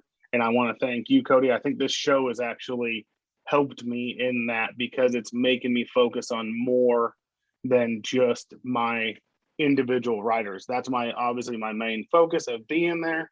And those are the guys I got to take care of. And doing this show, it's really gotten me to look at a bunch of different riders and look at it from a completely different perspective, and almost made me become more of a fan of the sport that I didn't think I could be any more of a fan of. Mm-hmm. Yeah. I mean, the level throughout the classes is just increased in all of the classes. It seems like the level of these riders is higher than ever.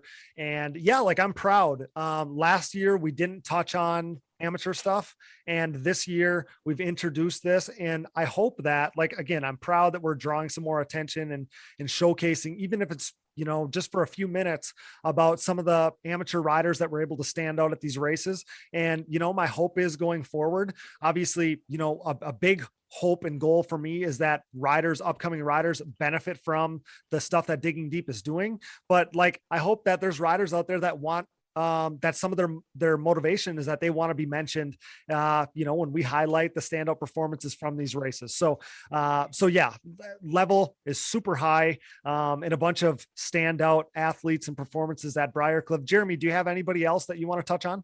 Yeah. There's a couple others. I think Casey got most of them, but there's a Ohio kid from up north, Vincent Marinucci, who wrapped up a title. And I think the 90 auto class, maybe. Okay. Yep.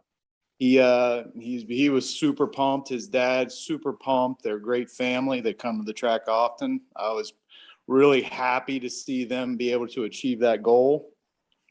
Definitely hats off to Natalie Jackson. Those two, they make each other better. Mm-hmm. Her and Kinsey, they just, man, they throw down. It's pretty wild to watch when they're both on. It's pretty cool. Well, that's the future of female ATV racing. So yeah, go on. But yes, like those two making each other better, they're going to be a force as they move up through the ranks here. Oh, for sure. And I kind of thought they would keep going because they went into 2019, the last round of Loretta's. It was between her, I think her, Natalie, and Olivia Joyner. Okay. It was basically whoever won. And Kinsey just coming out on top that weekend. But it's been a pretty cool ride to watch the girls kind of progress as they have. The only other mention I want to put out there is Brian Jenkins. Brian ended up winning 40 AB, and I thought that was a pretty cool thing. I thought so too, and that's the one name I have on my list of amateurs on my sheet that I didn't already mention because, yeah, I mean, obviously we know like the parade lap for Michelle that, you know, you guys held in the memorial and stuff like that earlier in the weekend. We know that I'm sure it was emotional for Brian because this would have been their home national together. And then, yeah, for him to go out there and get the win and those super competitive class that is that 40 AB to get that win, that's incredible. So I'm super happy you mentioned that. Oh, for sure. It was like kind of like icing on the cake for me. I mean, it was a perfect weekend except for, the weather Saturday night, but to see him go out and win on this particular weekend, yep, it was awesome.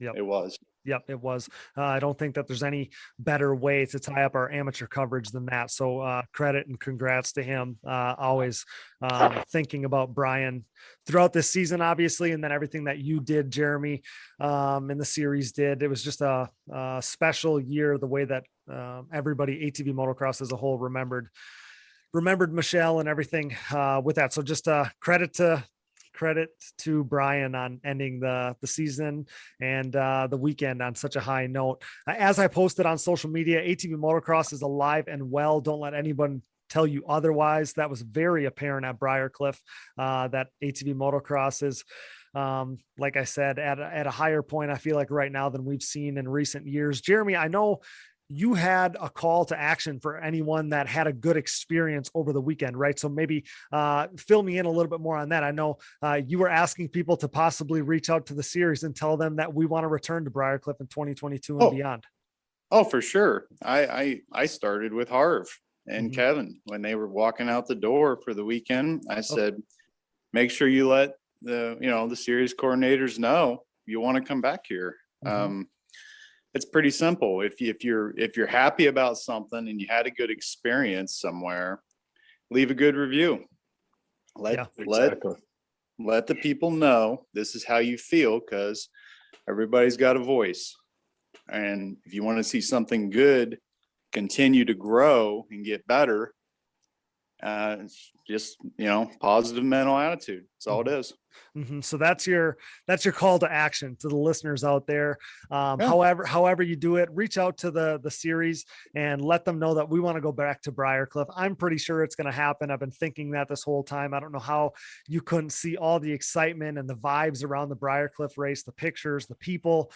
I don't know how you can come away from that and think that we're not going to go back there, but without people reaching out, I mean, that's even the more nudges to make it happen. So let's make that happen for Jeremy. I seen that post and I kind of thought it was funny because I was kind of like, was it in question? And so, I mean, I know as a promoter, Jeremy, and as a track owner, like you want all the support and it's hats off. Like I already sent my email, but at the same time, like I was like, I think it's a no-brainer. I think the series is going to say it's a no-brainer. I think Harv and Kevin were happy with everything. Kevin Warder was happy. I mean, but we all have our thoughts, well, what if again? But at the same time, as an ATV community and as someone that has put everything I got into this sport, whether it be for my job or just for, say, this show or anything that I can do to help anyone, when we can go to a racetrack that the promoter, the track owner is so involved in quad racing and ATV racing and is pushing to put on an event I mean, it shouldn't even be in question whatsoever. But at the same time, you guys, if you had a good experience, like Jeremy said, if you go somewhere and you have it, send a review. The review is to send it to Racer Productions or MX Sports and get them to make sure we solidify and we have this on the schedule when we get to the banquet that Jeremy's also a part of. So again, look at the guy, look at the people that are wanting to be involved, and let's make sure we support them. So get out there and do it. Exactly. Well, Go ahead. not Jeremy. only that, but it also, I think sometimes the ATV motocross community gets, we kind of fall on deaf ears a little bit because the Loretta Lynn program is huge. Other things that they work on, like GNCC, is huge. It wouldn't hurt for us to vocalize what we think and let them know that we have better numbers than they may think we do. Yeah. There was a resounding response to the message on the last episode, Jeremy, with you, when we were saying, hey, like, we don't need to go to the biggest name racetracks. We need to go to tracks that really want to have us with promoters like you, Jeremy. When the promoter calls an ATV Motocross National his Super Bowl, good things are going to happen to the sport. It's going to be a great experience for the riders and the fans. And I'll say it right now. I mean, ATV Motocross would be better with more promoters like you, Jeremy. There's no doubt in my mind. Definitely. And I agree. I mean, and that was kind of part of what I was going to say is when you're saying this is your Super Bowl, I mean, you have Loretta qualifiers, like you have races all the time, and you could see it in the weekend. I mean, as soon as I rolled in and, Kevin, I drove the CST rig this weekend.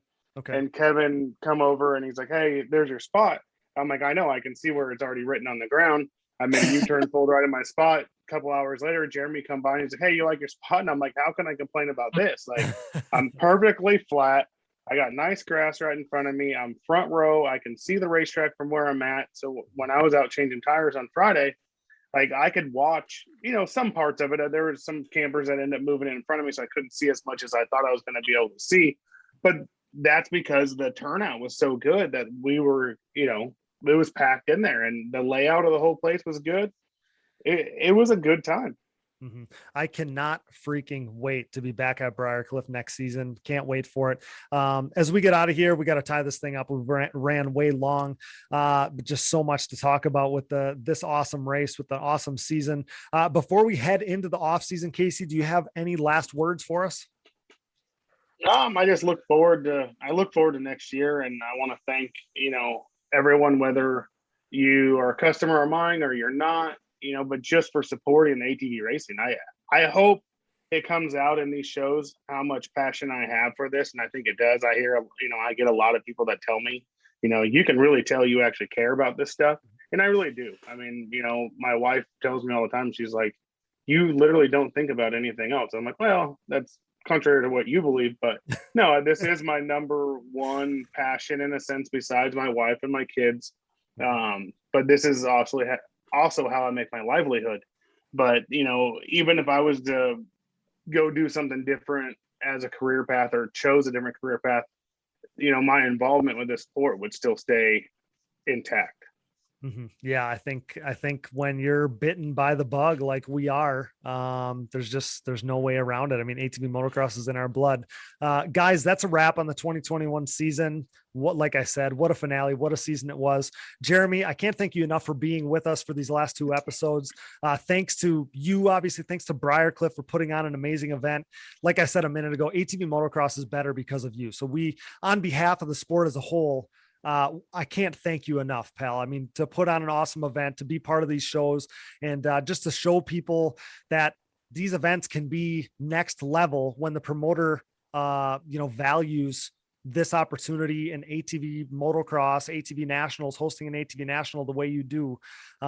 It's incredible. So I just can't thank you enough for being a part of this. And I can't thank you on behalf of everybody in ATV racing. I can't thank you enough for being so awesome for the sport like you are. Oh, no, thank you.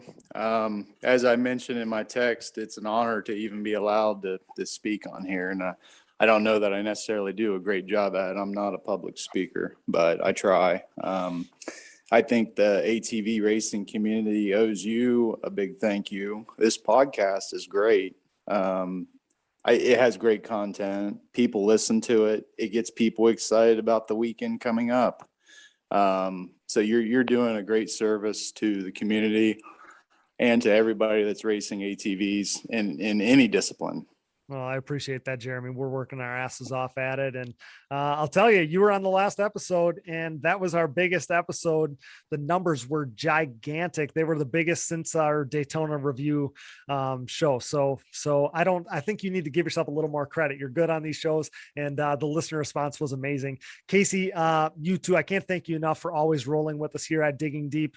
I can't even put into words how thankful I am for all the time you spent this season chatting about the races, all the stuff you've done to support us here, and you just being a part of the show with all your knowledge and history. I mean, you're invaluable to us. So I can't thank you enough. Your knowledge, your time, your support means the world to us. And we truly couldn't do it without you, Casey. I can't thank you enough. And, I thank you, and I appreciate it. And I appreciate the kind words, and, continuing to have me back on here. And, I'm sure at times, maybe other people, I don't know. So far, so good is what I'm going to stick with. Until I piss enough people off, I guess we're going to keep doing it. And, like I said, you don't even have to ask anymore. You can just send me the link and the time for the most part. And I'll be ready to go. I can't thank you enough, Casey. That's a wrap on a great season, wrap on a great event. We got to thank Valvoline, the original motor oil, and my choice for my race quads, commuting vehicles, small engines, and everything in between. Thanks to Yamaha and their race ready YFZ 450R. We got some big news coming with that. Check out YamahaOutdoors.com or on their social media accounts, Yamaha Outdoors, and tell them that Digging Deep sent you. And that'll do it, guys. Thanks so much. We'll talk to you soon. Thanks, Cody. Thank you very much. Bikes, Trikes, and Quads LLC has been supplying riders with aftermarket components from the industry's top brands for over a decade. With over 80,000 products in stock for your ATVs, UTVs, metric and HD motorcycles, dirt bikes, and snowmobiles, Bikes, Trikes, and Quads LLC can tend to all your power sports needs, from hard parts to riding gear. Bikes, Trikes, and Quads also offers hard-to-find used parts for your vintage dirt bike, ATV, three-wheeler, or snowmobile. Use discount code ATVMX at www.btqllc.com for 10% off of orders of $100 or more. We're grateful to have Bikes, Trikes, and Quads LLC digging deep with us. Thank you, BTQ LLC. We are proud to be partnered with Gripped Gloves. Gripped is an ATV rider owned and operated brand with the rider in mind and the goal of keeping costs affordable. The Michigan-based family operation recognizes riders' desire to showcase their identity.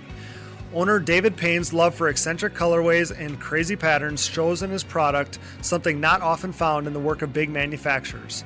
Here to push stereotypes and limitations, Grip's drive is to produce a glove with cool colors and designs that won't break the bank. With comfort and quality as key motivators, the family affair is constantly working on the next more innovative and improved glove. Get a grip on life, join the Gripped movement, because no one wants a bland glove. Check them out today at grippedgloves.com, that's GRIPT gloves.com, and use discount code DIGGINGDEEP10 to save at checkout. Just like the sport of ATV motocross as a whole, our Digging Deep community is brought together by the love for racing that we all share. Our sport is compiled of many great people, and leading that charge is the Launderville family at Launderville Steel Enterprises and Concrete Supply. This racing-owned family business is a steel and concrete supplier serving the entire United States. Launderville Steel is a full-service steel supplier of new and surplus steel, aluminum, and stainless steel products, headlined by their 4130 chromoly tubing and plate used in the building of chassis for ATVs and UTVs, off-road truck racing, late model dirt and pro tractor pulling series, drag racing, and more. Launderville Steel loves their racing just as much as we do, but don't forget about their concrete division as well. With over 25 years of experience, the concrete division can supply everything you need to complete your next business or personal project. Their central Midwest location enables LSC to easily serve customers across the United States. For a quote, additional info, answers to more of your questions, or to talk a little racing, head over to laundervillesteel.com or give them a call today. We are proud to be partnered with yet another racer-owned company. Thank you, Launderville Steel Enterprises and Concrete Supply. Thanks for listening, and remember to support our partners. Now back to the show. All right, guys, our final guest of the night is a returning guest and someone I go way back with, as I've noted many times here on the podcast. Brought to you by our friends at Rocky Mountain ATVMC, your one-stop shop for parts, gear, and everything in between to make your ride the best ride. Click the Rocky Mountain ATVMC banner on our website, diggingdeepatvmx.com today for all your gear and parts needs and to help us out. Say hello to your three-time reigning and defending WMX national champion, Miss Andrea Berger. Andrea, congrats on the three-peat and welcome back to Digging Deep. Hey, thanks, Cody. So you asked me if you could join the show this week, and the answer was, of course, yes, because we absolutely love having you. But it was perfect to get you on now. You wanted a chance to talk on a few cool things that happened at Briarcliff. So without kind of covering the female side of stuff, we wouldn't. I mean, it makes sense to do that because that was such a huge part of what happened at Briarcliff. Very special weekend for you, and that really started even before the race weekend began, when we got word that you and Neve Shaw were going to both be featured on an event t-shirt at Briarcliff. That had to be quite the honor, Andrea, right from the get-go. Special weekend for you. That had to be quite the honor. Oh my gosh. I'm still beaming from it, honestly. I mean, I just can't believe how I was so excited when I first found out, and Jeremy really helped it actually. So I got to thank a couple of people, the Moto T guys. They did a lot of background work, and their team did a lot of, like I said, a lot of background work, talking to a bunch of people. And then Jeremy also drove the bus on getting women's on t-shirts. So big shout out to them, but just overall excitement. I still can't believe this is actually happening. Well, it actually did happen. And I guess my 5-year-old self is just super impressed with what the whole thing. It's amazing, isn't it? I couldn't hide the smile on my face when Jeremy broke that news on air with us. I think that it did go kind of public on social media prior to our podcast dropping. There was like a 24-hour period there. But yeah, when I first heard it, I couldn't hide the smile on my face. Huge honor. I was featured on an event shirt in I don't know what year it would have been, 2016 maybe or something. And I mean, it was the honor of a lifetime. It's to me, it was like, man, they're going to sell these shirts for this big event. And I'm on the shirt. Like you said, your 5-year-old self, me growing up as a little boy, I would have never fathomed that was going to be able to be a reality. And then for you, I mean, this isn't something that we've seen in years and years. Again, just what an honor. It's like, you probably had to feel like you had to be pinched. Yeah, exactly. It was just incredible. And just being able, like we even got to pick our own picture and whatnot, and like, okay, right on there. So, yeah, it's just overall overwhelming, incredible, super excited. I know Shaw was too. Me and her both were just ecstatic of being on there. See, and you got the advantage of kind of picking out the picture and stuff. See, I never saw like a template or a proof or whatever of this thing before it went live, and of my shirt when I was on the event tee, and they spelt my name wrong. So the one time that I got to be on the event tee, oh no, they spelt my name wrong. So that's how it went for me. But one of the other really special things that Jeremy previewed with us was the autograph signing for yourself and the ladies of WMX there at Briarcliff. Another really special happening and something that you ladies truly deserve. How did that go over? That went fantastic. We had quite a bit of a line of people wanting to sign our posters and t-shirts and whatnot. So that was super cool to also witness that and be a part of that. WMX ladies, I think everyone was probably getting cramps in their cheeks from smiling too much and just laughing. Oh, that's awesome. Yeah, it was really cool. And a little bit of a backstory behind that. So I gotta give a shout out to Holly Carroll. She's one of the girls. She actually brought this idea up to me at New York. Okay. So, and I mean, I was tossing around about making posters and whatnot, but I just didn't know how to make it happen. Okay. But then we made a group chat. We decided that like, hey, we can get these made. Holly knew how to make posters and how to do graphic design. So she did that for quite a few girls. And so did Josh Klein. And we got it all together. We were aiming for Redbud to get it done, and then fell back to Loretta's. And then we finally were like, all right, Jeremy said we can do it there. Let's just do it there.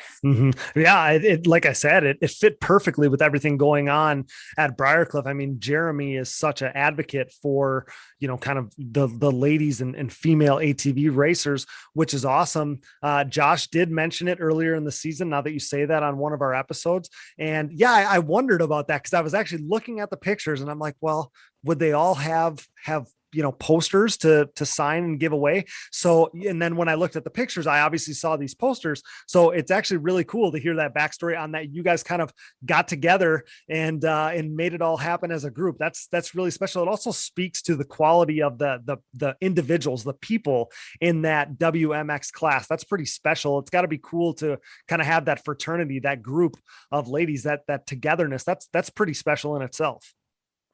It is. I mean, I think we all have mutual respect for each other. And I love the fact that we don't fight. We don't do anything. We just, I mean, we cheer each other on. So it's just having and knowing that people aren't at each other's backs or throats. It's good to have. And I love the fact that Jeremy and a few others out there that you've mentioned here, but that there's a lot of those people that are really trying to bring some added exposure and attention to women's ATV racing.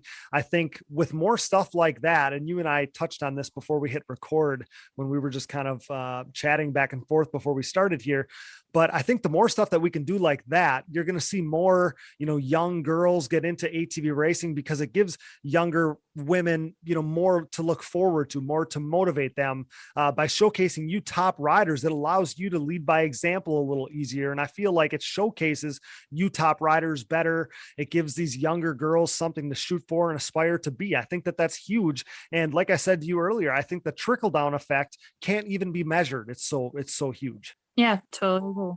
And I love how you've seemed to take on a leadership role for the women. You've touched on that here as well. But when I see Andrea Berger and what you do and all that you're about, I see someone who's attempting to help make this sport grow. Is that where some of your motivation comes from? Yes, it definitely is. I feel like it has definitely changed my goals within the last year, I would say, or at least last 9 months. My goal has now been to, even if I don't win, I still want to cheer on the other girls and go to the other classes or the different lineups for the younger women and help them out at the line. I mean, that's one of my goals. And then just have them able to look to someone. Or look up to someone. That's huge. I mean, not everybody is cut out for that role. And I said this on episodes earlier in the season, but like you're the perfect person for that. I think you're a natural leader, and we see that happen. We see that with, the John Natalies of the past, the Chad Wienens now, Joel Hetrick. I mean, we see that with some of those guys, that they are leaders, that they lead by example. Their presence is just a huge thing for the sport. And you're very much taking on that role on the female side of things. And you've been anointed that leader because on track, you're the unquestioned leader. You clinched your third consecutive WMX national championship a few weeks back. What did that mean to you, Andrea, to complete the three-peat? Because that's pretty special. We don't hear about that often, especially, WMX is a top tier class. Three-peats don't happen very often, and you pulled that off. So what it really means to me, it was, I actually don't even know. That's kind of in depth. It just means I worked as hard as I could this year. Improving my program. I guess there was a lot of work that went into my program, and I'm just extremely happy that it got to show. Well, that's what makes it special, right? Is, you sacrifice, you dedicate yourself to something, you work real hard. That's the part that makes it special. If you put in, half-ass effort and you were still able to win, it wouldn't be that special, right? But you work your tail off, and the competition's really good. I think the competition is getting better and better each and every year throughout this three-peat run. And the fact that you really dedicate yourself, work real hard towards something and reap the benefits of it later. That's what makes it so special. Like that's what we feed off of as competitors. Am I right? Yeah, exactly right. So this past weekend, you grabbed another win in WMX, your 6th win of the season, but you also grabbed the win in the production freaking B class. Tell me about that. That's huge. All right. I'm not going to lie. I am probably more excited about winning the production B class than my WMX class. Mm-hmm. I mean, there was 19 people on that line, including myself, Mm-hmm. going into one corner, and I got the whole shot and led the entire race. I mean, that for me was insane. I mean, I've gotten the whole shot in the B class quite a few times this year, but never have been able to stick it and stay in number 1 position. But this year, I mean, or this last race, yeah, I was able to. So it was super cool. It's incredible. I remember people talking about Angela Moore or some of those riders back then, specifically her though, getting, wins in the boys classes in the early 2000s or mid 2000s. And people still talk about it to this day. So that's why I was like, to get the win in the production B class, probably the premier B class. Again, that's absolutely huge. Like we couldn't not touch on that. That's incredible. So that had to make that podium celebration that much more special, like you said. Yeah, exactly. And I know in production B class, the top 3 guys that run in there, it was a 3-way battle for first. And I just kind of threw a wrench into everything. That's awesome. You'd love to be that spoiler. So Yeah. touching on some other classes there, then the last time we had you on the show here back in February, we discussed this new at the time women's 15 plus class for 2021. And Andrea, it's been a major hit. I feel like that class has been big or bigger than WMX all season long. It's obviously a great bridge class to from schoolgirl to WMX. And I think that this is a class that's going to pay huge dividends in the future of female ATV racing. I really do think you hit the nail right on the head. I mean, I think it's a great bridge class. It does have pros and cons to it, but overall, I think it's going to help the sport more than anything. And just being able to have people or ladies from the WMX class drop down to that class and then have other ladies that are coming up from schoolgirl or just either riding local and want to go into a women's class. I think it's a great class. I mean, it's a pro-am class basically for women. Exactly. I love that because I mean, it can, I'm sure, be a little intimidating for those younger riders as they graduate from schoolgirl. Before you had to go straight to WMX. So somebody coming off a 250 had to go straight to racing you. I do think, again, I think that you see it with the numbers because the numbers of that class have been big. So you have some of the schoolgirl, girls, you have, if they're the right age, and you have the non-champions of the WMX class. I think that, again, that's huge for the future of women's racing. And you see some of the talent in there. I mean, that's going to pay huge dividends when, girls like Kinsey Osborn and Natalie Jackson, when they're able to jump up to the WMX class, I mean, they're going to be in the mix. I feel like that's huge because they're already kind of ready after racing some of these, classes prior to getting to WMX. Exactly. And they can see where they line up and where they're going to line up in WMX class. I truly think it's a extremely great program to have. Exactly. And I love the fact, and I think we touched on this on the last episode with Jeremy, but to give the ladies more classes to run.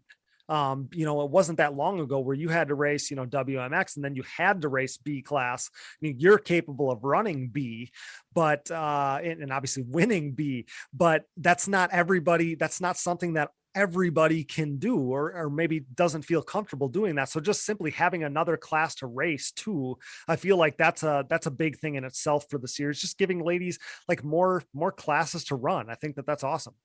I agree. And kind of disagree. I mean, at the same time, I do hope that other women do race against the guys. I mean, I think that's, but at the same point though, just giving that opportunity to race in other women and to give them the feeling, like, yeah, this is just women. I don't have to worry about the guys. They know me, that kind of deal. It's a smaller world. Sure. Give them an outlet. Well, you going out there and winning production B is probably going to motivate a few other ladies to get out there and try their hat, throw their hat in the ring on that thing. So what's the plan? Are we aiming for 4 for 4 next season? I mean, what drives you at this point? Maybe a B class title in 2022. What do we got planned for next year? Well, next year, let's say, well, I would like to go out again, probably get what is it called? 4-peat. Yeah, 4-peat. Yep. I'll probably aim for that, no doubt. I've been on the edge of either getting out of B class and maybe going to an A class. I know it'd be kind of top 10, not top 5 necessarily, but honestly, when the thing I had a hard time with this year with B class was it was either right before my second WMX class, second WMX class, or right after. Okay. So I was running with like a lot of energy, but had to save it, or I had no energy and Gotcha. try to do my best. Gotcha. I think that happened to me some of the times too, with like pro sport, and the first 25 plus moto at times was like 3 races apart or whatever. And yeah, like that's tough. I mean, you want to like, as competitors, you want to leave the track having spent all your energy and knowing that you have to go out there, quick turnaround. That's like a nearly impossible thing to do. Yeah, exactly. It's hard to do. So yeah, curious to see what you end up racing next year, but obviously we know you're going to be successful in whatever you line up for. You're going to be shooting for that 4-peat that you mentioned. And yeah, that's going to be really exciting. And again, I think that the racing and the level of racers, level of competition this season was better than we've seen in some of the recent years. I think that the WMX class is, I guess you can tell me what you think, but WMX class 2021, I think was probably the fastest one you've lined up in. Oh, definitely is. I mean, both me and Neve we had so many battles out there, and we push each other to go faster, I think, each and every round. I mean, she is not slow by any means. Oh my God, no. She is right there. You can probably throw a blanket over us. It was very close. So I remember talking about this on the show. And at one point, it must've been when you had 3 wins and she had 2, and it was a big swing weekend that weekend, because either you were going to go up 4-2, or you guys were going to be deadlocked at 3 wins apiece. It was as competitive as could be at one point, and you just really flexed your muscles down the stretch. But it was a battle. Like, there was no doubt it was a battle. I mean, she is absolutely no slouch. Yeah, exactly. I mean, that was New York, where we battled it out on that Saturday. Yes. And both motos, she got the whole shot on the first moto. She led the entire way. And the second moto, I ended up getting the whole shot and led it. And man, she was right there, giving me no breaks whatsoever. Well, Andrea, I had to pound the drum for you all season long. I mean, there were some of these guys on these shows picking against you, and there was no doubt in my mind that you were going to get this thing done in the end. Yeah, thank you. That actually just fires me up a little bit more. I'm just like, all right, now I got to do this, prove them wrong. Right. Hey, Chad tells me the same stuff. He's like, I listen to what's said on that show, or I read the post and I don't like them, but I know what's being said, and just know that the stuff that I hear on your show just motivates me. Yep, it's in the back of your mind during those motos. Don't you worry. No doubt about it. Yeah, credit to Shaw. I mean, she put on a great effort, a great battle against you. I've said it up and down, but I mean, with your and my past, being that we come from the same area, we grew up at the racetracks together. I mean, I feel like we were around each other. I was racing your dad when I was, a young kid. Like, we were around each other completely. So my loyalty is obviously to you, but absolutely nothing against Shaw. Like, I want to see her do well, obviously, of course, as well. Just, I'm Andrea Berger fan through and through. Oh, thanks for the support. Appreciate it. Andrea, I can't thank you enough for doing this. This is so much fun. I can't thank you enough for all that you do to help lead and help make ATV motocross better. Just want to thank you for your time, of course, and then congratulate you on a great season. Couple big time wins at Briarcliff. I'm just so damn proud of you. It's awesome. Yeah, thank you. Thank you. You're the best. That's 3-time reigning and defending WMX national champion Andrea Berger, brought to you by Rocky Mountain ATVMC. Click that banner on our website to get your gear, parts, or what have you, and to help us out. Thanks again, Andrea. Congrats, and we'll see you soon. Yep. Thanks. What a season, guys. I can't believe it's over. Great episode as well. I feel like we covered everything there was to cover from Briarcliff and the season as a whole. We ended this thing with a bang, and we're stoked on that. Major thanks to tonight's guests, Chad Wienen, Andrea Berger, Jeremy Osborn, Casey Greek, and Aaron Bates. Thanks to producer Dallas Jansen, my brother. Thanks to Brooke and AMA official Harv Whipple. Thanks to our latest and returning donor, Ed Hayden. You're the man. And special shout out to the Ford and Stanfield families. I want to take a moment to thank all the photographers and other media sources out there who we work closely with.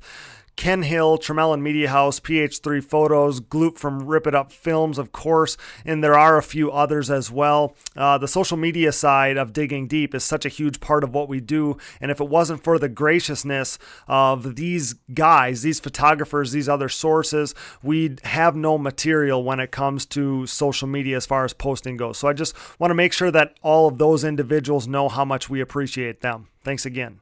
Thanks to our sponsors, CST Tires. Go to shop.csttires.com. Yamaha, thanks to Blue Crew, Valvoline, SSI Decals, DID Racing Chain, Namura Technologies, Bronco ATV and UTV Components, Impact Solutions, Launderville Steel Enterprises and Concrete Supply, Forworks Carbon, DP Brakes, Gripped Gloves, Factory 43, Bike Strikes and Quads LLC, and Manscaped. Get 20% off and free shipping with Digging Deep 20 at manscaped.com. Support the brands that support our show, and don't forget to use those codes to save. Find it all on our website, and be sure to click that Rocky Mountain ATVMC banner for all your gear and parts needs and to help us out. And most of all, thanks to you guys for listening. Our show merchandise, including Digging Deep shirts and hoodies, our Quad Guys Get Hot Chicks shirts and hoodies, back-to-back national champ merch is on closeout, and more are all available at shop.diggingdeepatvmx.com. If you're looking for another easy way to help support us, visit our website and click the Buy Me a Coffee button. This allows you to set up a one-time or monthly contribution to support our efforts, and you'll hear your name on the show, which is pretty awesome. You can call our voicemail line anytime, 920-569-3519, and follow the show on social media, Digging Deep ATVMX Podcast, and myself, Cody Jansen, for additional content, Digging Deep ATVMX Fantasy info, and more as we head into the off season here. Thanks so much to everyone who played ATV Fantasy, by the way. It made this season so much fun, and I promise that you won't want to miss it in 2022. As for the podcast, you can find us on Apple Podcasts, Google Podcasts, Amazon Podcasts, Spotify, Stitcher, and more. Wherever you find podcasts, you'll find the Digging Deep ATVMX podcast. All episodes, additional podcast providers, sponsor links, and discount codes, our new show merchandise, fantasy info, and more can all be found on our website, diggingdeepatvmx.com, so check that out today. Be a friend, tell a friend, please download, subscribe, rate, review, and share. It's officially the off season, guys, which means we have all kinds of different content coming soon, from past riders to listener stories and questions episodes, tech episodes, and more. We're going to grab another gear as we head into the off season here, so don't be afraid to reach out with some of your thoughts and suggestions. In fact, please do so. And with that, for Chad Wienen, Andrea Berger, Jeremy Osborn, Casey Greek, Aaron Bates, Brooke Catherine, Dallas Jansen, and I'm your host, Cody Jansen. Thanks for listening to the #1 podcast in ATV racing, 2 million downloads and counting. Until next time, thanks for joining us in Digging Deep with the Stars of ATV Motocross. Thanks for spending your 2021 ATV Motocross season with us. Until next time.